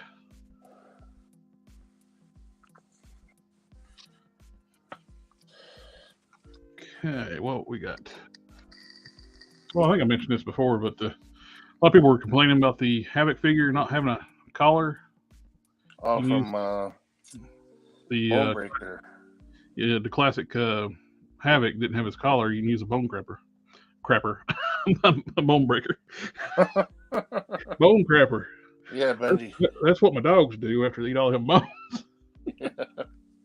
Like RoboCop. Yep. I've reading comics, and I've always found it amazing that the technology in the comic book universe could actually make robotic bodies as powerful as Hulk and Superman. It's like, how? Yeah. Well, same like in Dragon Ball, the androids kicked the Super Saiyans' asses for a while, and they call them androids, but they were cyborgs. But how can you make people that can blow up planets and break moons and asteroids with their bare hands? How are you gonna make a robotic body that powerful? Well, the metal would be crushed. Yeah, when it's like Kryptonian metal, it kind of makes sense a little bit, but still, just because it's from Krypton, don't make it stronger. The strength of the Kryptonians come from their ability to process radiation through their body. They don't need to eat. Same thing with Hulk, if you think about it. Yeah. Their substance comes from the solar radiation. Yeah.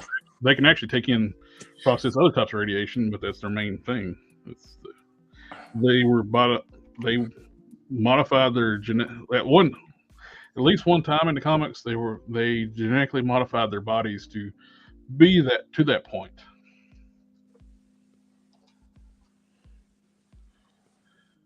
Uh, post post crisis, originally they had were it's the only way, like when a cyborg Superman can come to exist in post crisis. Superman was not a baby in the ship. He was two DNA samples were put into the ship, and they were combined in the trip. When it's detected the planet, it created the baby. Oh, He really? and when he became come to Earth, he was actually born on Earth. Oh, the Mr. T. I did have to Yeah. deepen the socket to get the head to sit just right. Not a whole lot, just enough for it to sit down on the neck just properly. I just use my trusty Dremel bit, which all right.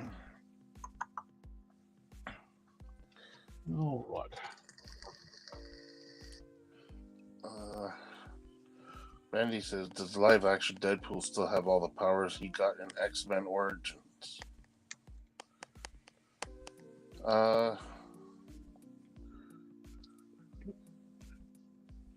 Oh, the crappy one with the sealed mouth. No, I doubt No, it. It's a I think different character altogether. yeah. I don't think that's considered the same continuity. Oh, remember what Deadpool did at the end of part 2? He killed that version. It's me. He said, It's me, Wade. don't scratch. And the whole Green Lantern thing too. Yep, You're welcome. killed Ryan Reynolds. I know for about to accept the script for Green Lantern. You're welcome, Canada. Yeah, as long as I got this paper here, it changes the white balance of the camera, and it darkens my screen. Yeah, I noticed that. When I first noticed that, I was like, did my camera get too hot? I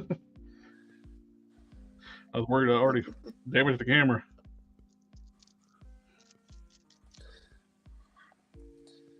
Yeah, what the hell were they thinking with that version of Deadpool? It was like, that was the dumbest thing ever. Had the best actor to play the Deadpool, then ruined him when he became Deadpool. Yeah, you remember the scene between him and between him and Sabretooth in the helicopter, whatever. It's like, he calls it nails like a bag lady.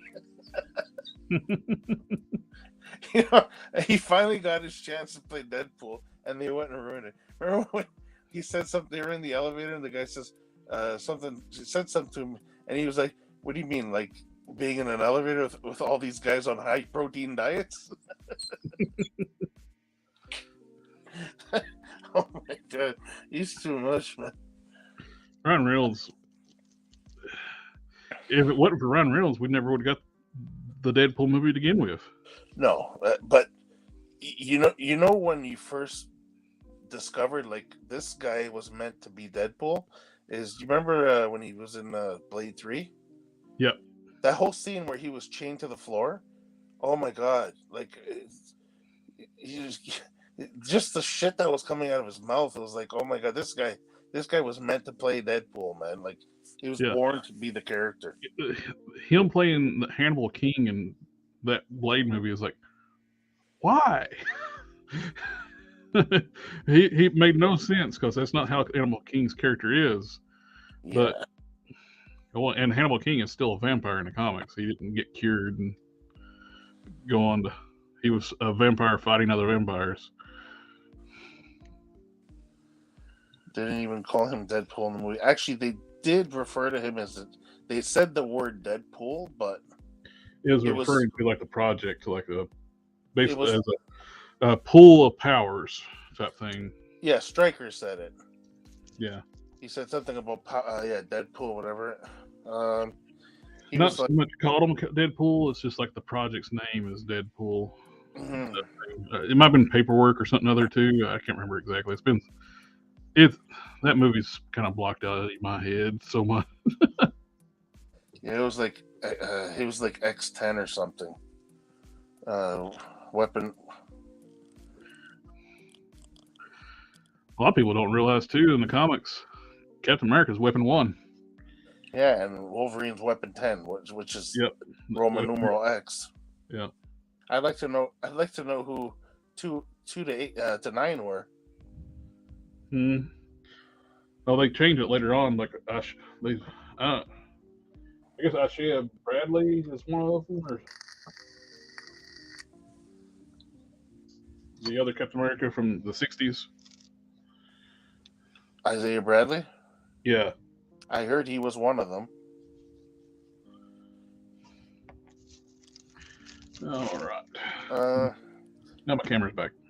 SN Custom says if it wasn't even Ryan Reynolds when he became Deadpool. It was Scott Adkins. Oh, I don't blame them. Ryan Reynolds not showing up for that horrible makeup.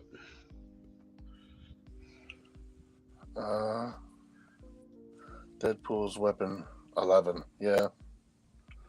I bet that gets so bad.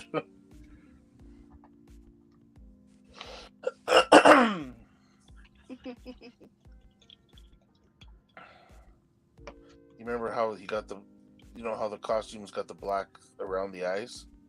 Mm-hmm. And after he uses Cyclops' laser vision there, his eyes the skin around them went black. I was like, oh my God, are you for real right now? Yeah. Also, I didn't realize that wasn't actually Ryan Reynolds it looked like him.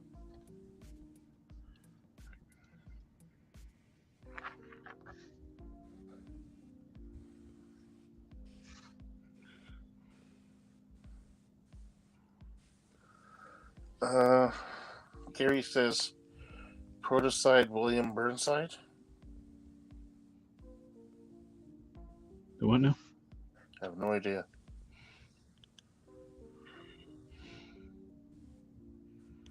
Protocide.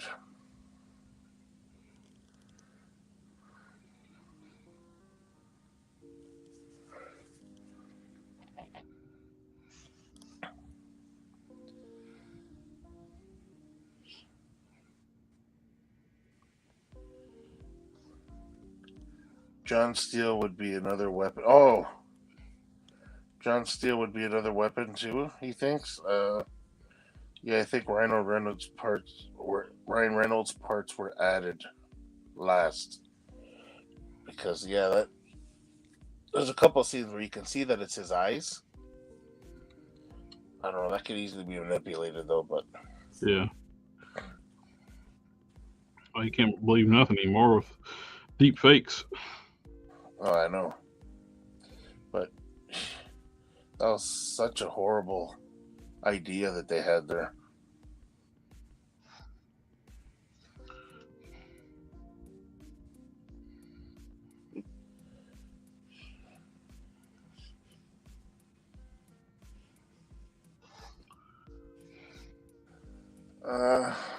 Gary says Protocide was supposedly an earlier Cap. So was John Steele, and William Burnside was the Cap after Steve went in the ice. Gotcha.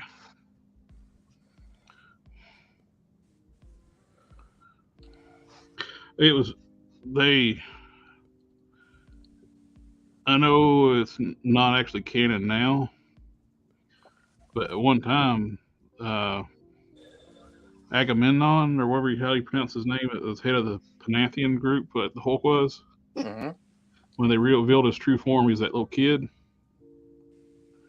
They hinted at the time he was Bucky. Oh, really? Yep. because he's an immortal, like ancient immortal, but he's still like a kid form. The old wizard look was actually just an illusion.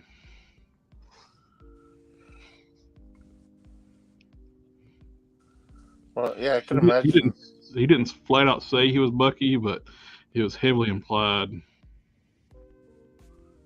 Yeah, I could see the weapons that were missing between Weapon 1 and Weapon 10. I could see the majority of them being Captain America's, because that's who they were basically trying to recreate, right? Yeah. Well, in the MCU, they changed it where the Hulk was trying to recreate the super soldier formula Yeah. instead of being a gamma bomb. Because they couldn't do the latent mutant thing at the time too. Well, Plus, they went with the Bill Bixby type show like origin too, because that's what everybody knows. Exactly. I can excuse that, as opposed to the comics being a bomb, because I grew up on the Lou Ferrigno show, so Oh yeah. To me it was always they were testing something out on people, right? So it can be done. Like, I mean, and it makes more sense that they're saying that he didn't realize they were getting him to recreate the super soldier serum. Mm-hmm. He thought he was doing something to help them, but well, that looks really cool. I like that. I'm just like, yeah, you know what? That's gonna look good on the red. The gold looked good, but I think it's black and white stark. It's gonna look really pop. Yeah. Plus, if you get some white effects for him, the picture work shows like a white lightning come off of him. Yeah, white lightning coming off the eyes, even his hands, off his whole body, really. So, well, I think isn't the living laser? Doesn't he have like white lightning? I'm not sure. Gary says he thinks Ed Brubaker's Cap run bringing back Bucky is one of the best. Yeah, nobody ever thought they would ever truly bring back Bucky. That used to be one of those things. Everybody could come back to life except for Bucky. Then they brought back Bucky. It's like Uncle Ben and Bucky. It's like the two they always say that can't be brought back. And they brought back Bucky. Finally. In a good way.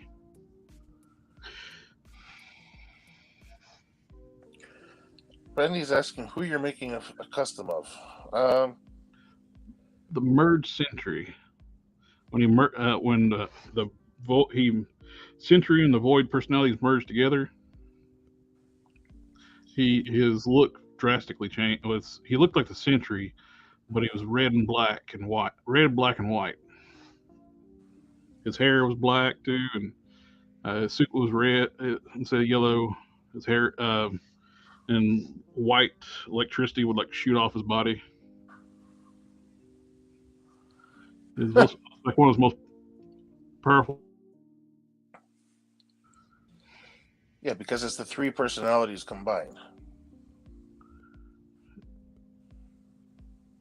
Alternate universe. So anything's possible, really, with the multiverse now. Are you using a fabric? Are you gonna do the fabric cape? Yeah. Yeah. Get a black one. Yep, those are pretty easy to get. And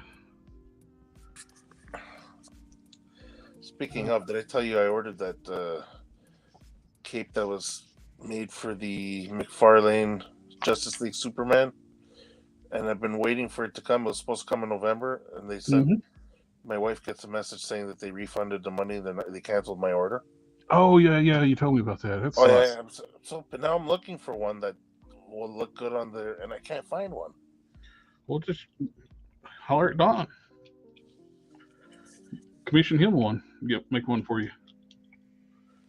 Yeah, because it was like a weird kind of. It didn't look like regular fabric though. It looked like it did in the movie. That kind of material. Silky like. Yeah. Yeah. I used one of those similar to that my very first Prime Custom. I actually ended up replacing it. I still got it upstairs.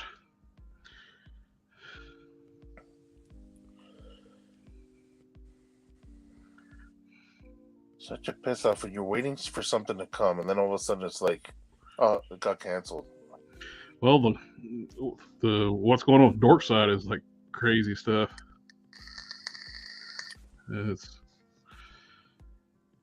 And they're not addressing what's going on either. There's people are still getting orders, and other people are getting stuff canceled, and other people are trying to contact them and not getting any response. Speaking of, I didn't get any emails from Dorkside for the past couple of weeks. I don't have anything prepaid, but I know Don's got some stuff prepaid for. I never prepay for my pre-orders. So it's actually true? I don't know. It looks like it is, but people are still getting like their orders too, though. It's kind of true, but it's not true. I don't know. Well, it's weird because, like I said, they haven't even promoted anything for Black Friday. Oh, they've been running Black Friday sales like crazy, and good sales. I didn't get no messages from them. But their stock, all the pre-orders are gone. They don't have any pre-orders up right now, apparently. And all the Valorverse stuff's gone off the site, even their store exclusive. So they're basically just trying to get rid of what they have. Well, kind of possibly. I'm not saying for sure because I don't know. I'm not them. It's just I'm just saying what I've seen. I don't like to be one of these people like, hey, point a finger at it and like speculate stuff, but it seems to be weird, and it's like starting to feel like it might be showing some validity to some of the claims. That is weird. To be such a good company, like all of a sudden, like disappear. I know. So I saw somebody talking about they got a brick and mortar store in Tennessee. Well, then that could be an issue because if they keep that open, people are going to be flocking there that aren't getting their orders. You know what I mean? If people are close by. Yeah.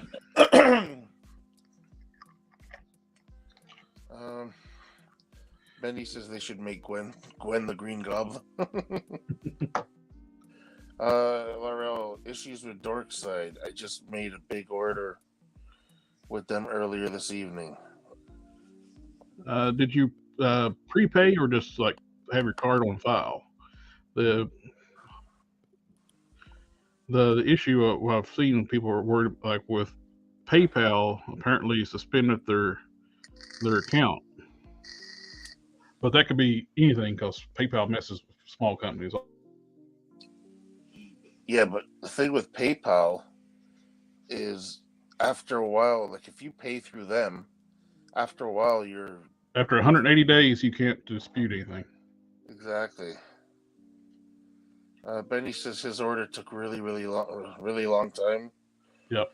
I was worried it wasn't actually going to come because all the stuff, but it did come. The original post came from an ex-employee who started his own store, so that put like questionable of the source of the original rumor. So, but the thing is, who should I use to make the Patriot? The Gwen Goblin. The Queen Goblin. I actually like that. Here you go. Patriot. That's the from was it Young Justice?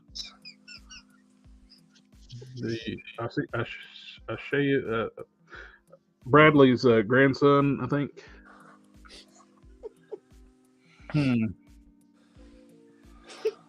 You don't want a big buck because he's not drawn to be huge. You can get like a comic Black Panther head and put it like on a Bucky Cat body. Either a Bucky Cap or a Spider-Man UK style buck. Probably your best two bets. Depends how big you want him to be.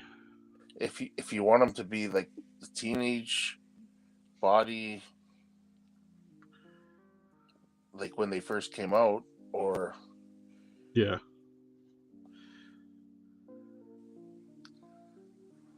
With the shape of the chest, I think probably one of the nicest looking ones would be the Spider-Man UK, and use the do the lower leg swap I did with the uh, Sunfire lower legs from the knee down. Gives you that nice tapered look to the legs. Or even a Vulcan. are you, are you going to be making the whole team or just him?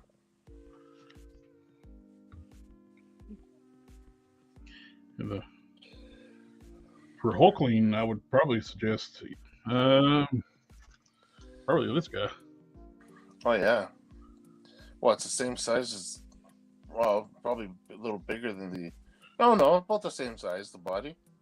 Yeah, it's probably it's a better shaped size, about the same size as the Wrecking Crew. He says he's making the team, so yeah. There's your go-to for Hulkling. Yep. Larry says PayPal hasn't been an option with Dorkside for some time. I don't have my my CC with them. Just manually fill out and uncheck so it's not saved. Also, I don't pre-order. I just buy what's in stock on sale. I think you're fine what's in stock. They are shipping stuff that's in stock. They're just stuff out. So I think you're good there. A Lightning Collection Ranger would do nicely for Patriot. Oh yeah, those I forget. I always forget about it. Different. When I think Marvel characters, I always think about Marvel Bucks. That's true. Yeah, they got good articulation too. Yep, they're articulate, very much like the retro Spider-Man. I was also even more worried because what I ordered was a high demand figure. Which one? What?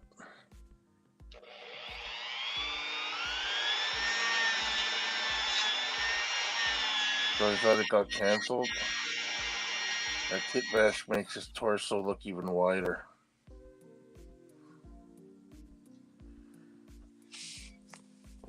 Which one are you talking about? The Ranger? The White Lightning. I mean, sorry, a Lightning collection. The any Lightning Ranger. Yeah, if you can find like a good blank. Oh, remember the putties? Oh yeah, the putties. It probably would work better because he's got a lot of white on his costume. You want him a white colored figure. Yeah, so if you can grab a hold of the putties, they had the same articulation. You're obviously going to have to do some swapping for the arms and the feet, but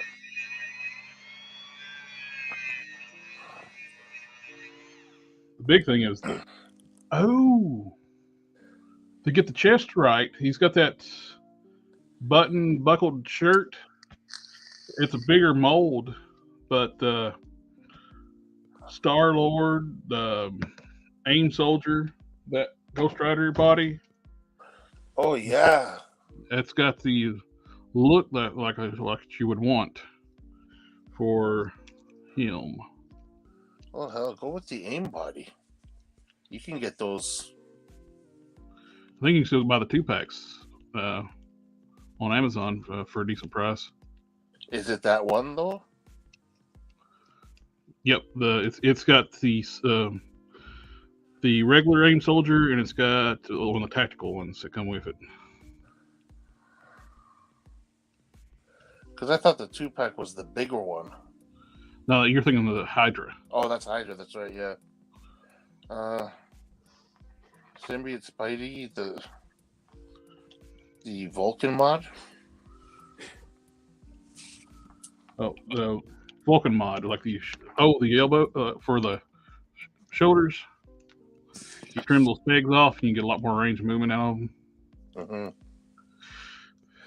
It makes the arms a little bit looser, but it's not bad. On my Captain Marvel, I took the butterflies out and did the internal channel mod. Yeah. You get the same range of movement, but it's much harder as you just trim the pins. It's getting the butterflies back in is the hard part. It's a pain in the butt. Larry says that there have been multiple instances with Dorkside where the shipment is missing an item, and their invoice is also missing a mark from whomever QC'd it, but they didn't initiate the notice and refund. I had to.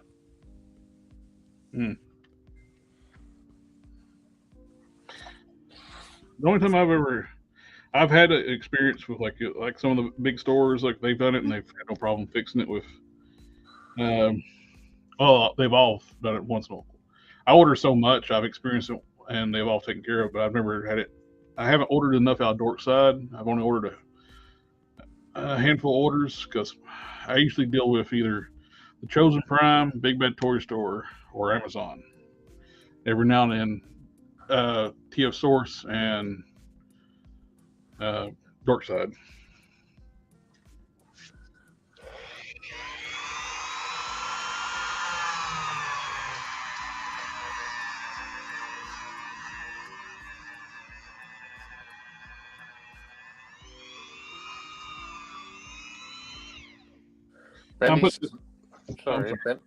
Benny says no, you swap the arms. This one.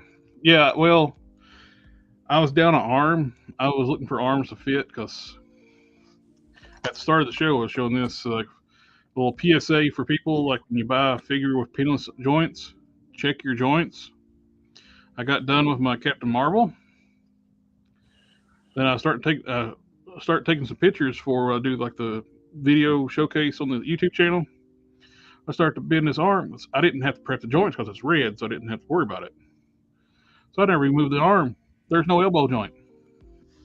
It is one solid piece. Wow. You can see the seam line where it's all injected together. If they leave this elbow piece out when they inject the plastic, the plastic for the bicep and the forearm just fills in the missing part because it's part of the tooling.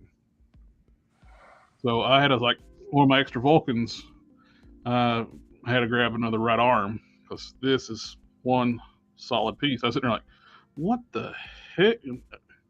I thought it was like, did a bonehead move and like the paint seal that shut? Then I got looking at it. No, that's one arm.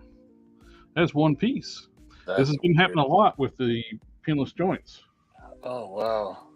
Remember, Steven said it happened to his spinneret, and a lot of people are talking.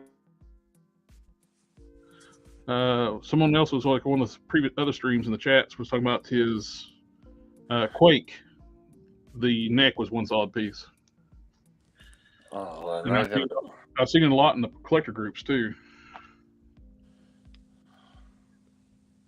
So that sucks for people who don't really open their figures right away too. Yep. Same way with the Vulcan. Now I need to go check my other Vulcans. This is the Rick Flag figure. I just took this vest off just to see if a Valorverse vest would work on it, and it does. It looks great. But it's a crappy figure to waste a good vest on.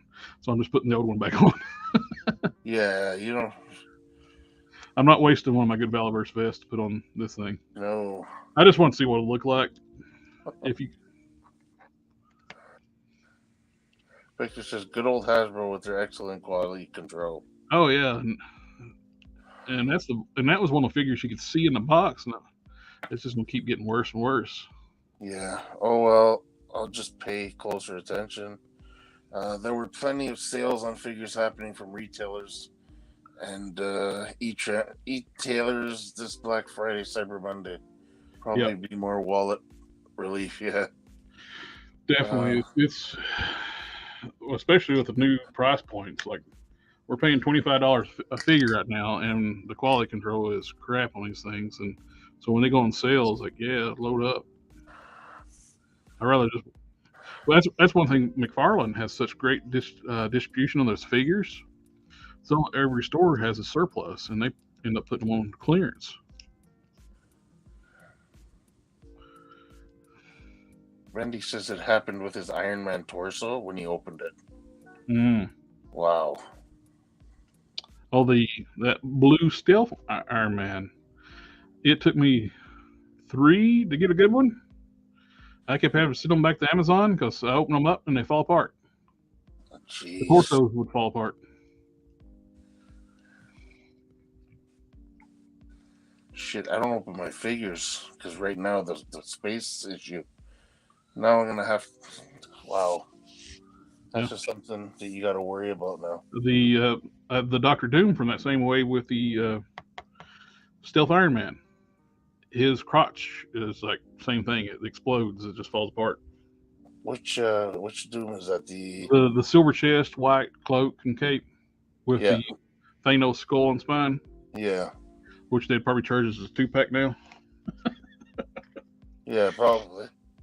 That's an extra character in there. Yeah. Victor says with the sales, I was able to buy Mr. Razorback at a reasonable price. Oh, his Razorback.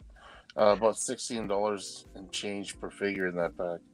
Oh yeah, I saw that set go on sale. I was like, I'm glad for people who was able to get it on sale because I would not pay full price for that set. Yeah. Gary says we had no good sales here. I'm looking for a second Ghost Rider and a U.S. agent for $5, right, Jared? Well, it was $13, and I had Amazon points too, so that's why I got it for $5. They were doing those coupon sales for a while here in the U.S. Before Black Friday, and they were selling like a lot of the figures for $13, $16 a piece, and I got an Amazon store card, so I had points built up, so I was able to get an extra U.S. agent for $5. Nice.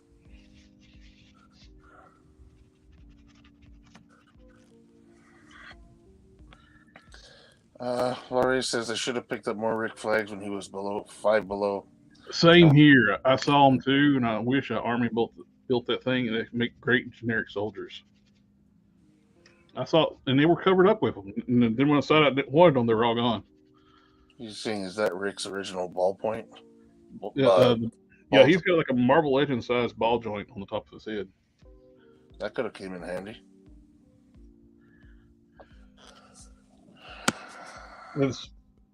Mattel was doing some mix and matching stuff for a while. Yeah, they were all over the place.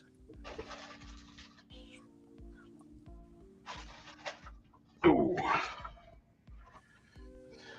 The head's not removable normally, but I heat and pop the head off and dremeled it out where it pops on and off like a Marvel Legends head now. Nice. What do we got here?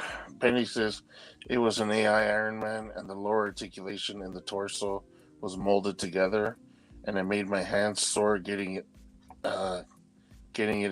unstuck. Oh yeah.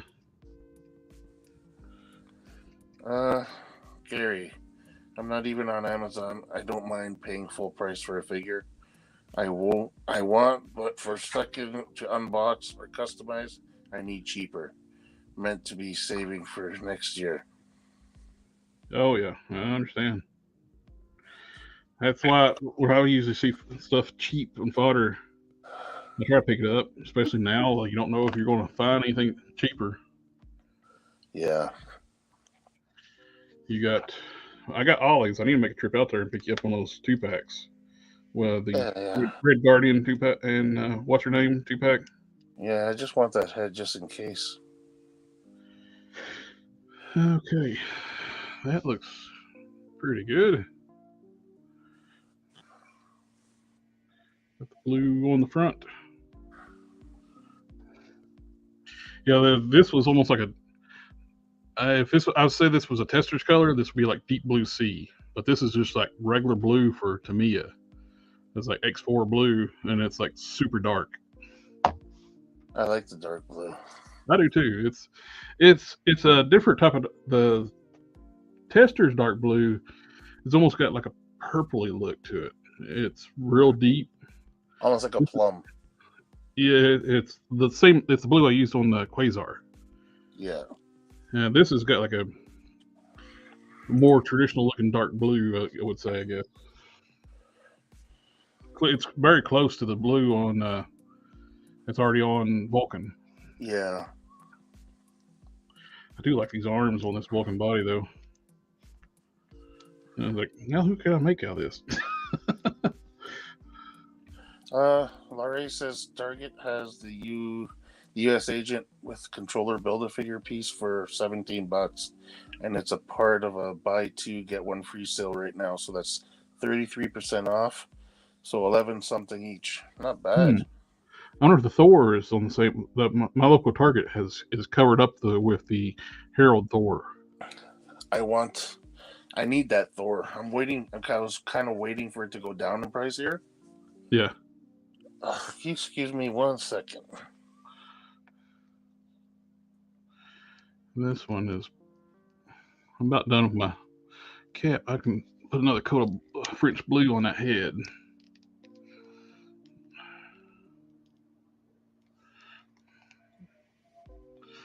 Where is my French blue? Here we go.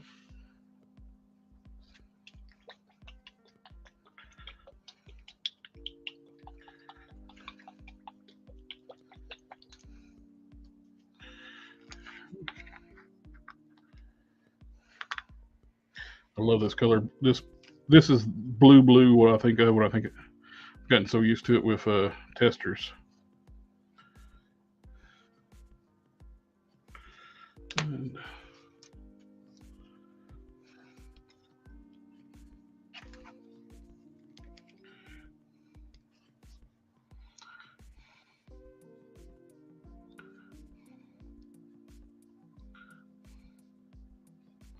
it's right out of the bottle. It's a good Captain America blue.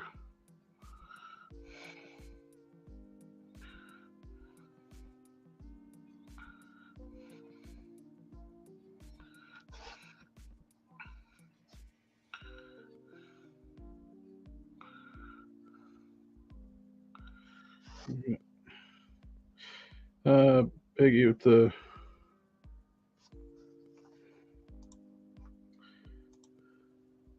I love custom fodder lots for exact reason. Yeah, it's great to find a good lot off eBay and feels real good when you get them cheap. It cost me too much in flight, so it wouldn't be worth it. You know, uh, I really like that cap. I'm going to do a slightly different take on it eventually. Yeah, it's really. I love the body on this. It's just he was very short. Kind of hope that Hasbro makes an Enforcer set with a big man, but knowing them, it's going to be crap. They'll use some their own bodies like they do all the time.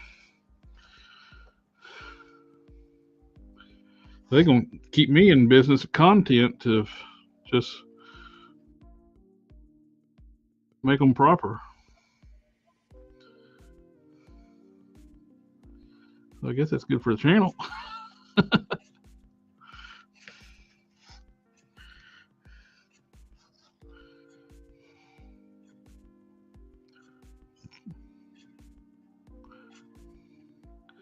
They're trying to take away our ability to even cherry pick this stuff, though, and we keep wanting to do everything in box sets now. I think they realize people with their price increases, their sales went down because people are cherry picking. Now they're forcing us basically to buy a whole wave that's in a box.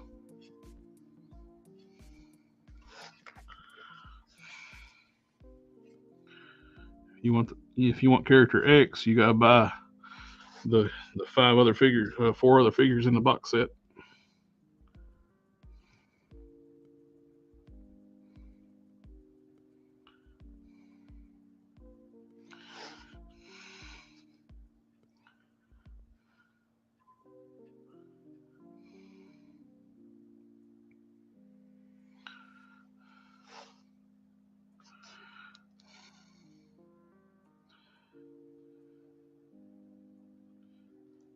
I really like this head sculpt one. I like the helmet look, but it's awful small. I'm back.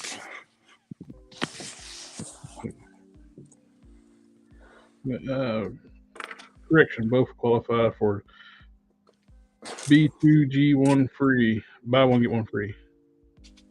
Buy two, get one free. Okay. I already know that you do a better job anyway. Well, like, well, yeah, I was talking when we were gone. I was talking about that with. We were talking about doing. Victor was talking about doing a box set with the Enforcers box set with a big man, but no one it's going to be crap. And it's like, you know, they're going to have bad body selection for the characters anymore. And it's like I guess talking about it's like, well, it's good for me for like keeping content on the channel and redoing all the things they screw up. Hasbro makes the Enforcer sets, so it benefits the Collector Express channel. Yeah.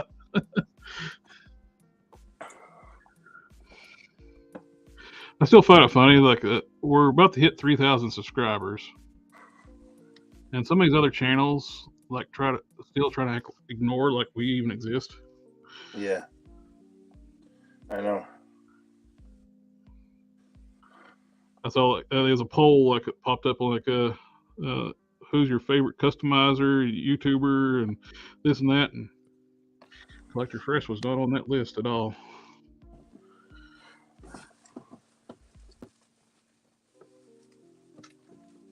I'm not in any of the clicks. Well, I don't know. And I don't care to be. I'm fine. I guess they really like they really like their I don't know, they got their favorites, man. Yeah. Well, I think it's just funny. Like, so it's like, even though some of these channels, they were like on that list, like who your favorites are. Is like, well, we've got a lot more support than the channels that's on that list. Yeah.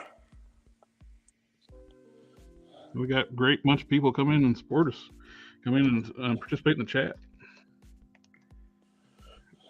We got a good customizing community going on too.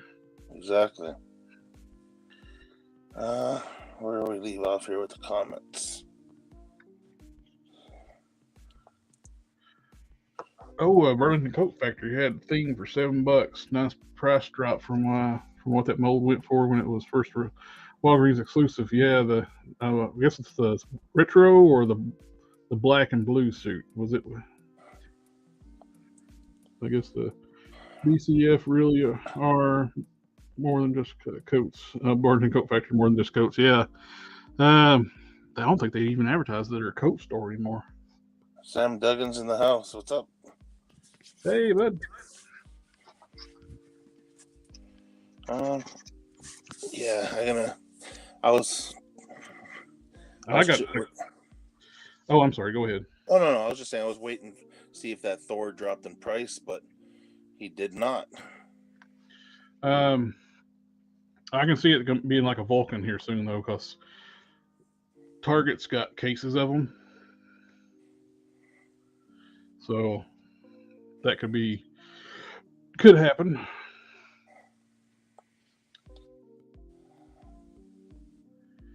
Huh.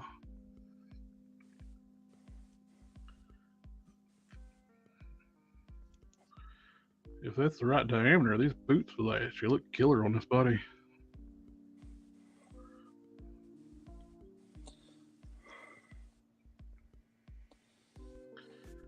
What are you gonna do? You're gonna add pins to a pin list?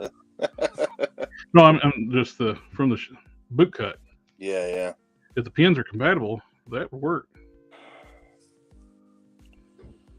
Gary says he did get his Herald Thor cheap. I usually look for those figures on eBay and chance my mitt. Yeah, some people they buy waves just for the bill figure. Yeah. Victor says he's waiting for Blue Marvel to drop in price. Oh yeah, I wouldn't mind pick up some of those. So they'd be good fodder.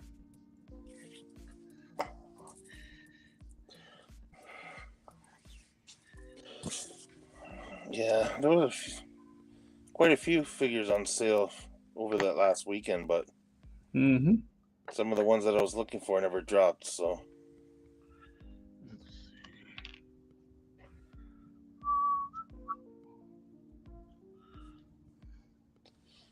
Oh, that looks so good.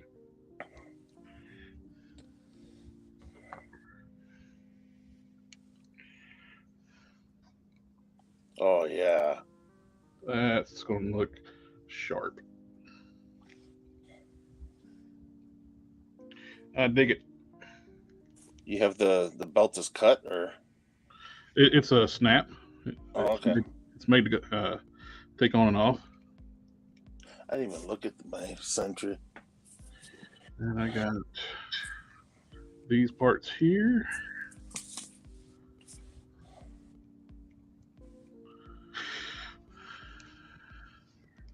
I got the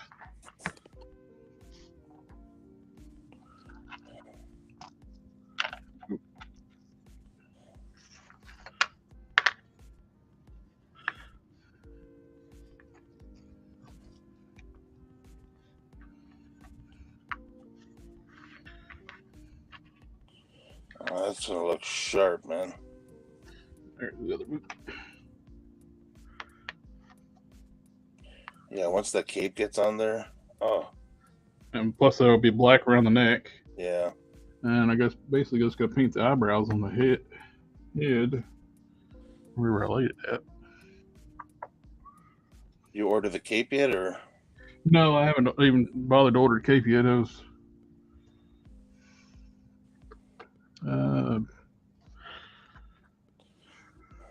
here we go. I'll just put a Undertaker. SN Custom said he just made a blue marble on the Vulcan body. Oh, that's the body it should have been on. Yep. Victor says that overpriced Joe Kamakura figure went on sale and went down to a normal price. Yeah, and it sold fast. Yeah. And when they put it at regular price, and it didn't last long at all. Show.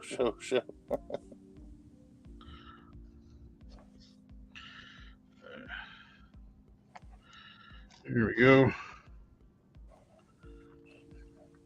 Sure, you know, I gotta at least do it once, right? What about family? Family. Family. Family. Family. Family. Family. Family. Family. Family. All right then. Family. Family. Family. Family. Family. Okay. Wow. Did you mean to do it that many times? No. Jeez. It's doing it all your every time you touch it, it does it twice. Yeah, that was weird. But yeah, that's just to let everybody know that we consider you family at the channel. Yeah. This is gonna look badass. The cape's gonna hide the weird peck thing too on this mold. Yeah. Because it's super shiny now. I don't have the final finishes on it. It'll be more of a satin finish. It'll look like this when I'm done. Yeah. So Gary says it took nearly 3 hours for me to do that. Okay, Nico, you consider us what? I consider you guys. You want to say it, Jared? Family. Family. Family. Family. Family. At least There it didn't you go. fit 4 times this time. No, it wouldn't go away. I was trying. Every time you clicked it, it just put it right back in the queue. Yeah. Yeah, that death metal hair works perfect. I trimmed the hair out to work on the Sentry head. Oh, that black and white, that's the way to go. Yeah. The gold looked cool, but yeah, this looks better. I like it. Yeah, once the cape gets on there and hides that majority of the red up top there, that's gonna look sweet. Well, I'm gonna paint around the neck black too. Yeah, that's what I mean. I put all that shading and detail around the neck, and I'm going to paint over it black. I'm going to do the same pattern this up top, Yeah. just in black.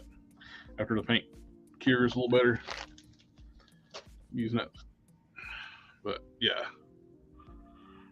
I am really happy how this is shaping up. Yeah, that hair looks good too.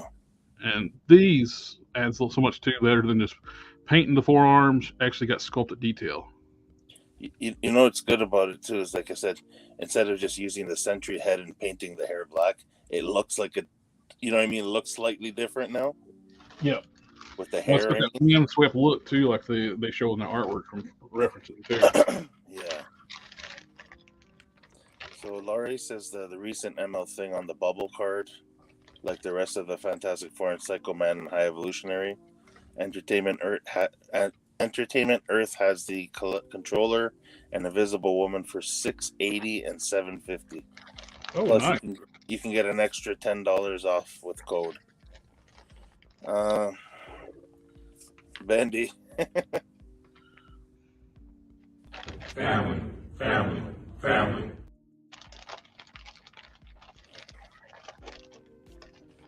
Victor says, is it possible to use an upper torso Marvel Legend and combine it with a classified lower torso? If the joints match up. You got a ball joint for the lower body for classified. Yeah, unless you do it from the what's it called? The upper one. Oh, jeez. Diaphragm.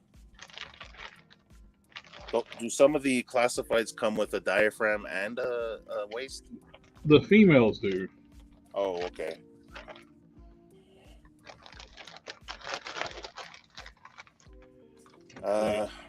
Yeah, no, Bendy, you know what? It's a different format between Legends, Classified, and even Lightning, the Rangers.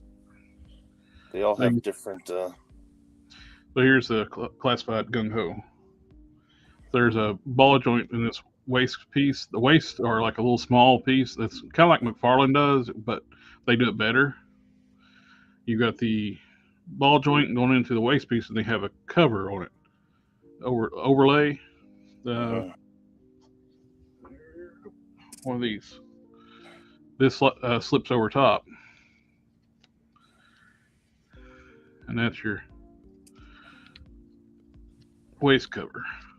So really, you could probably use like Vulcan, where he's got the soft legs. You can use Vulcan legs on this if the ball joints are the same size. I don't know. These might be too small. I'd have to pop them and see.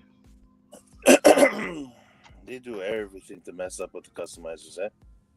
Yeah, and so using this directly onto Marvel Legends, not really feasible unless you really modify the Marvel Legends waist, or you can use a ball joint, or vice versa. But you want to keep that ball joint where you got that nice rocking motion. Yeah, that's such a useful point of articulation.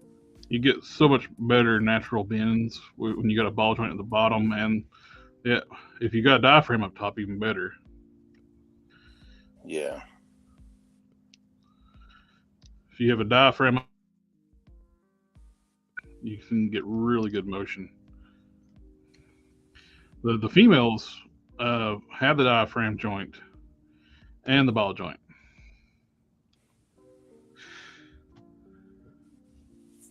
We'll make a symbiote Wolverine using the Gray Beast body.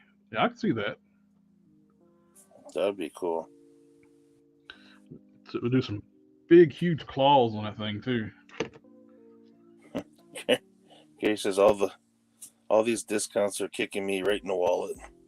Yeah. I had to quit looking. I just paid property taxes, so. Retro Invisible Woman has the look like she just entered the bathroom after the thing used it. Well, she looks like Renee Zellweger. And that other actress too that played, was it Thing's mother in American Pie? What's the character's name? Oh yeah. I know who you're talking about. Stifler's mom. Yeah, she does a lot of stuff. That woman. Yeah, She looks.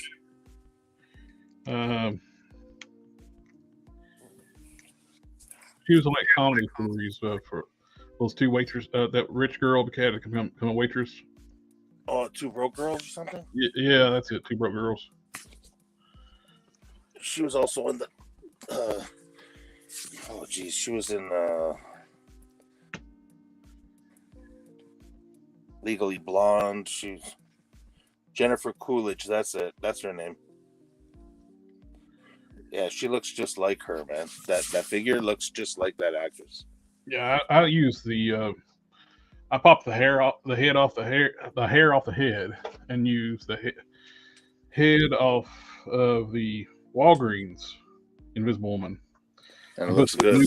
The new hair on, it looks so much better. Yeah. And,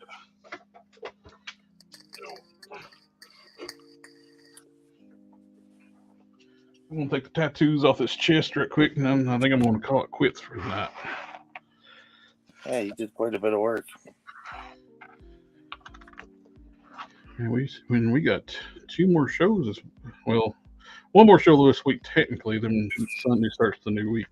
But what are you doing? What are you doing with this gung ho? I'll just be a generic soldier, but I already got one with his tattoo, so might as well get rid of it.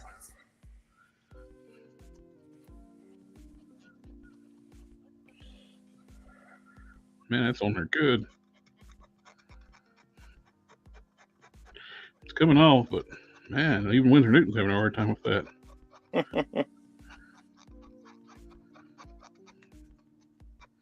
I am scrubbing.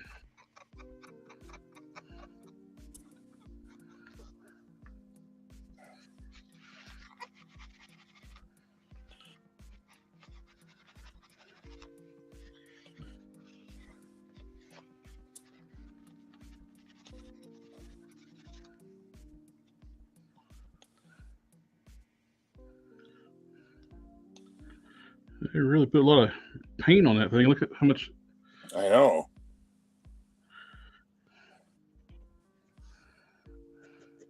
The Thunderbolts logo on the earlier Shocker figure we got from Marvel Legends.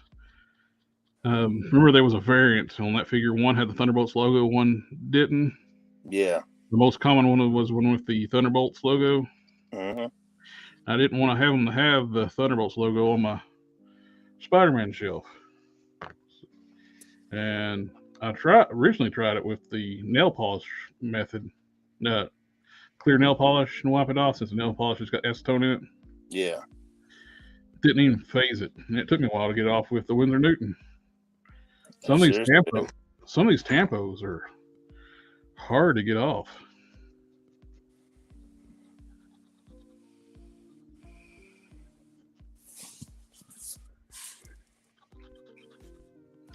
Yeah, this one.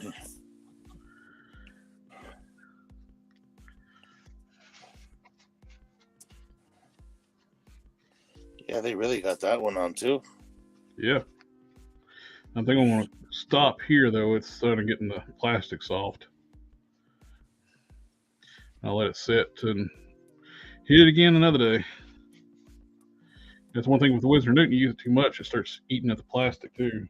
Yeah. Don't touch any of your painted stuff now. Oh, let me grab the Sentry right quick. Oh, you imagine that? I'll have red paint all over my hands.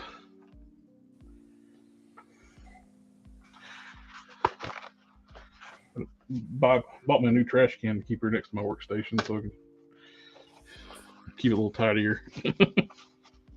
Go through paper towel. Nico says, gotta go. Great stream as always, fellas. Excited to see Gary this weekend. Peace out. You take care. Thanks for coming by, man. You have a good one too, sir. We're getting ready to call it quits for tonight too. I'm just wiping off the hit it with some water and just make sure to get all the residue off of it. Then I'll hit it again tomorrow or whenever. All right. I got made some good progress on hard case. I can't really pick anything up and pull it to show anybody because I got stuff that'll eat my fingers. He's got Windsor Newton hands.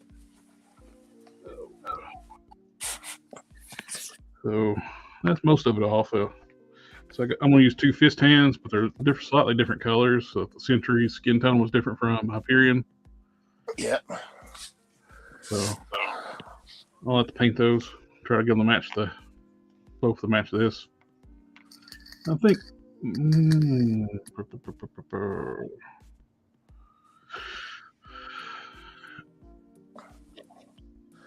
Yeah, that's close. I may end up just painting the face too. That's where everything's not. All the skin tones are painted and not just plastic, raw plastic. Yeah. So I'll end up painting I'm gonna paint all around the neck here too. That's why I was being sloppy about dry brushing. Mm-hmm. I'm gonna paint the flesh tones around the neck and basically like a squared off section around the neck because it's going to have a chest armor on it. And I'm touching that with Windsor Newton hands. Gary says, "Great work, nice work tonight. Some great stuff coming. See you Saturday. You have a good night. You have a good night or good morning. Good morning. Yeah. Oh, I made one for DCUC Buck before. Mm-hmm. And like that. This is actually a 2.0 I was actually going to do with DCU. The original one I scrapped it. I wasn't happy with it. But that's the armor I made for it. I'll make one similar to that. How'd you do that with styrene? Use styrene and heat gun and bent it around. Yeah. You can just conform it to the fifth body. I made the mistake when I did it though. I cut these slots before I bent it. I should have done that afterwards. That made it like put styrene inside to fill the slots back up and sand them back smooth because they distorted when I heated it. So I'll be doing a similar armor for that, but scaled up for Herc's torso. I'm eventually going to finish this up too because I like to have. I still got my original DC UC style customs. Yeah. I'm gonna keep them for nostalgia. Of course. Plus, you got Prime in that body now too, right? Well, I've started redoing him, fixing some of the stuff I wasn't happy with. He's actually parts in my work in progress box, but I'll eventually have him there. But that was my original concept for Prime, to do a DCU on that Despero body. Mm-hmm. So it was kind of cool, like do full circle and come back around and do that. Like I've got to eventually. I got the L'Oreal. I'm sure Jarrett's scrap pieces would be a newbie's customer's treasures. I appreciate that, sir. Yeah, there's a lot of half-done customs in there. Yeah, I'll start working on something other and I'll start over and scrap what I was working on before. I got my He-Man I need to eventually finish too. But basically it's going to be, I'm not going to leave the belt, the waist cover like this. I got to paint that. It's just too boring looking. Just the flat brown plastic. I got to put some shading on that and redo the silver. Same with the harness. I'll probably have to glue the harness because this sucker will not stay closed. But I got to make some boots for it. That kind of. I wonder how hard it is to get one of those old He-Man figures for the armor. You can get one probably around about $20 or less. Because I bought that extra Hercules thinking about making He-Man. So that just worked out great. Yeah, you use the young Thor heads, or you got the eyes painted blue. The hair is actually softer. The Century hair is stiff, hard. Yeah. and they use a softer material on the young Thor. It used to be you could get those young Thors cheap off eBay. I bought a few of them, and that head worked out perfect. I actually used one of those heads too when I made my friend's custom of his comic book character, the comic he's working on. Yeah, I remember that. I sculpted the armor piece on the forehead. I used the MCU Thor hair.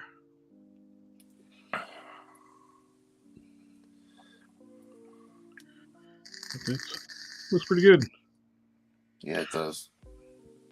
I like the hairy body too, and the bulk proportions. It's kind of a damn shame right now Mattel can't make a good He-Man figure. And it's their product. You know, you think about that though. It's like He-Man figures look so unrealistic. Well, before we go, let's take a quick look at the 40th anniversary He-Man. These are on sale right now at Target. I think for like $15, like 17, $15.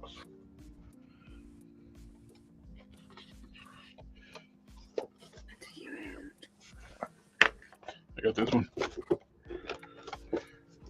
You got this really cool artwork on the back, and you got a derpy looking figure. Yeah. So is that based on? Is that like the same kind of body as the Master of the Universe Classics? No, it's not classics, and it's not the standard Masterverse either. They actually made a new torso for this one. They made them bulkier.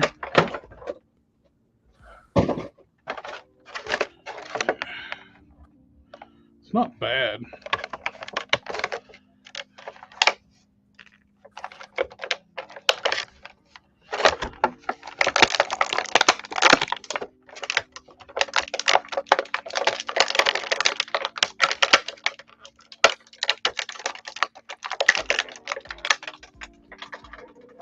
You know what? Did you get the Newton off your hands? You what now? I said, did you get all the Windsor Newton off your hands? Oh, that's a good point.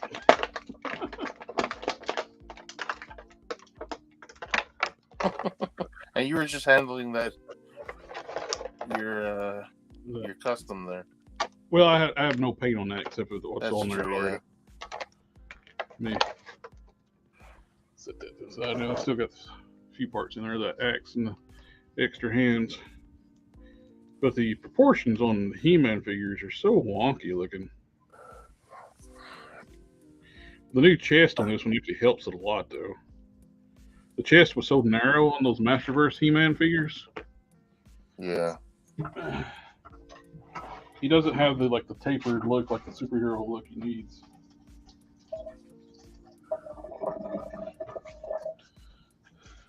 Is that a Target exclusive? No, you can. It's everywhere, but it's just on. They're all Masterverse stuff's on sale right now. All Master Universe stuff is on sale at Target this week. So that doesn't help me out. Unless you want something, I can pick it up for you and stick it in your pile. Yeah, I don't know. I'm thinking of That's making actually not. It's not terrible. It's that chest helps a lot. And I went through and picked out the best head they had too. They had all of them. Some of them, the head, like the eyes were plain off center, then the hair wasn't glued down right. Pinless too, eh? Yep. Dude, they can print these things. Pixel Dan was at Mattel's creation, their design studio. They have color printers where they can just print these as one thing, and it looked like this. There's just no paint. The cross wouldn't be painted. The eyes wouldn't be painted. Just like this. Seriously, eh? It's got like a structures around it, and they just washed it off, and that structure dissolves, and you got left with a figure. So they can wrap it. The articulations in there and everything? Yep. Holy shit. That was amazing. Now that's kind of crappy there. Like all of the orange bits are plastic except for this one, and it's painted. Now they painted the orange on this. I would rather they painted the maroon and have this molded in orange. Yeah. It's a lobby looking paint too. What kind of is that a diaphragm or an ab crunch? It's a diaphragm. Oh. Don't go back very far. It's basically straight up. Crunches forward, basically like a single click. It's kind of very restricted. It goes down a little bit, not bad.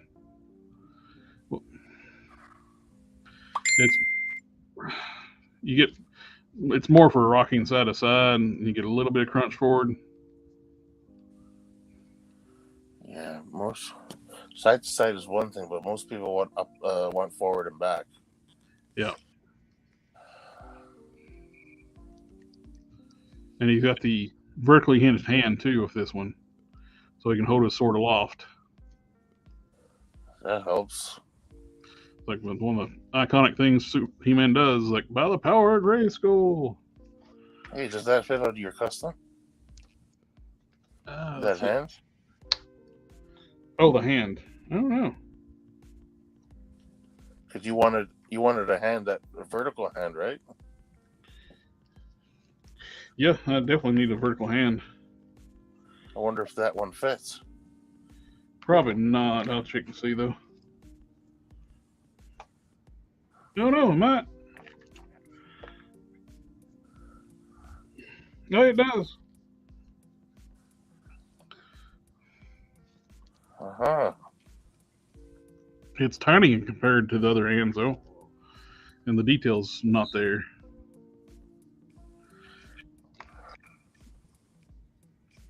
Man, that sword is warped.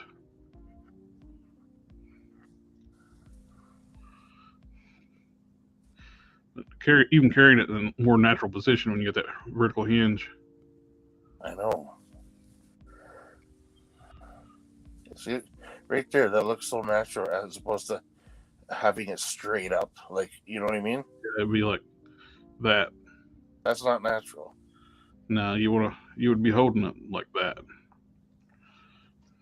I don't know. Herc shouldn't have had these horizontal hinges because they were there for the melee weapons with the modern Hercules they made first. He had the sword and the mace. Yeah. So I'll take the loincloth piece off and I'll paint the trunks brown. I'll detail the loincloth and the harness. Touch up these gauntlets for the forearms. See, these are actually part of the arms on the 2000X. I actually cut them off, then I took my took a drill and bit and hollowed them out, then widened them out to where they'd fit as actual removable gauntlets. Oh, that's cool. You see there, the arm color there. So they are molded as one piece to the arms in the original figure.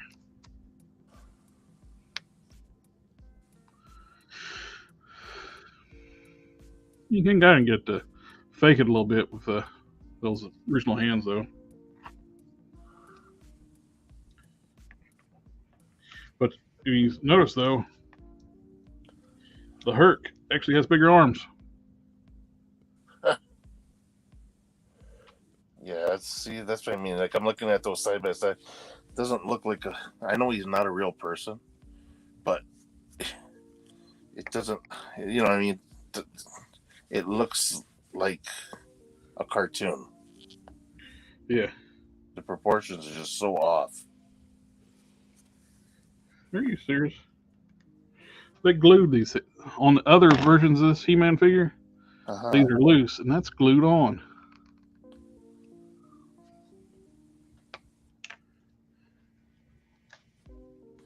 You dropped your hard case there.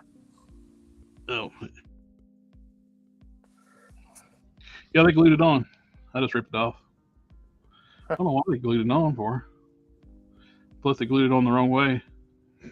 there's the notch that goes in this slot, and they had it on the other side. Oh, yeah, they figured it's going to be glued anyway, so. Is the other one glued on too? No, the other one's not glued on. Wow. So that's the problem when they paint this orange too. There's some orange paint rubbed onto the forearm.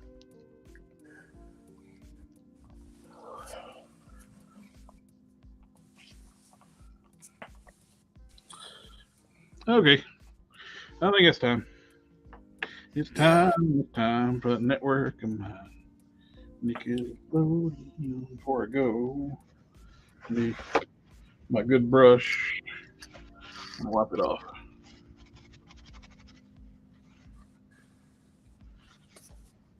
To everybody who's still with us, thanks for coming by.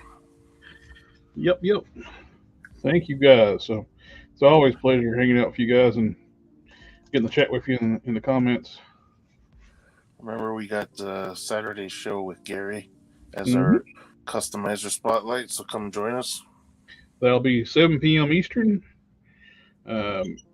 midnight to GMT, I think where it is, where Gary's at. Europe. Yeah, Scotland. North of Edinburgh.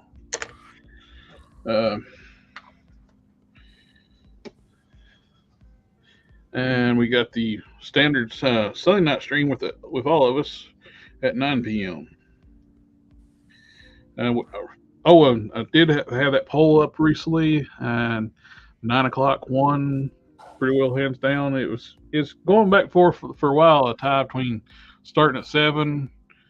I had like 7, 8, or 9 to start the streak, and it's pretty even for a while, 7 to 9. Not many people want it to start at 8. I think that's Yellowstone.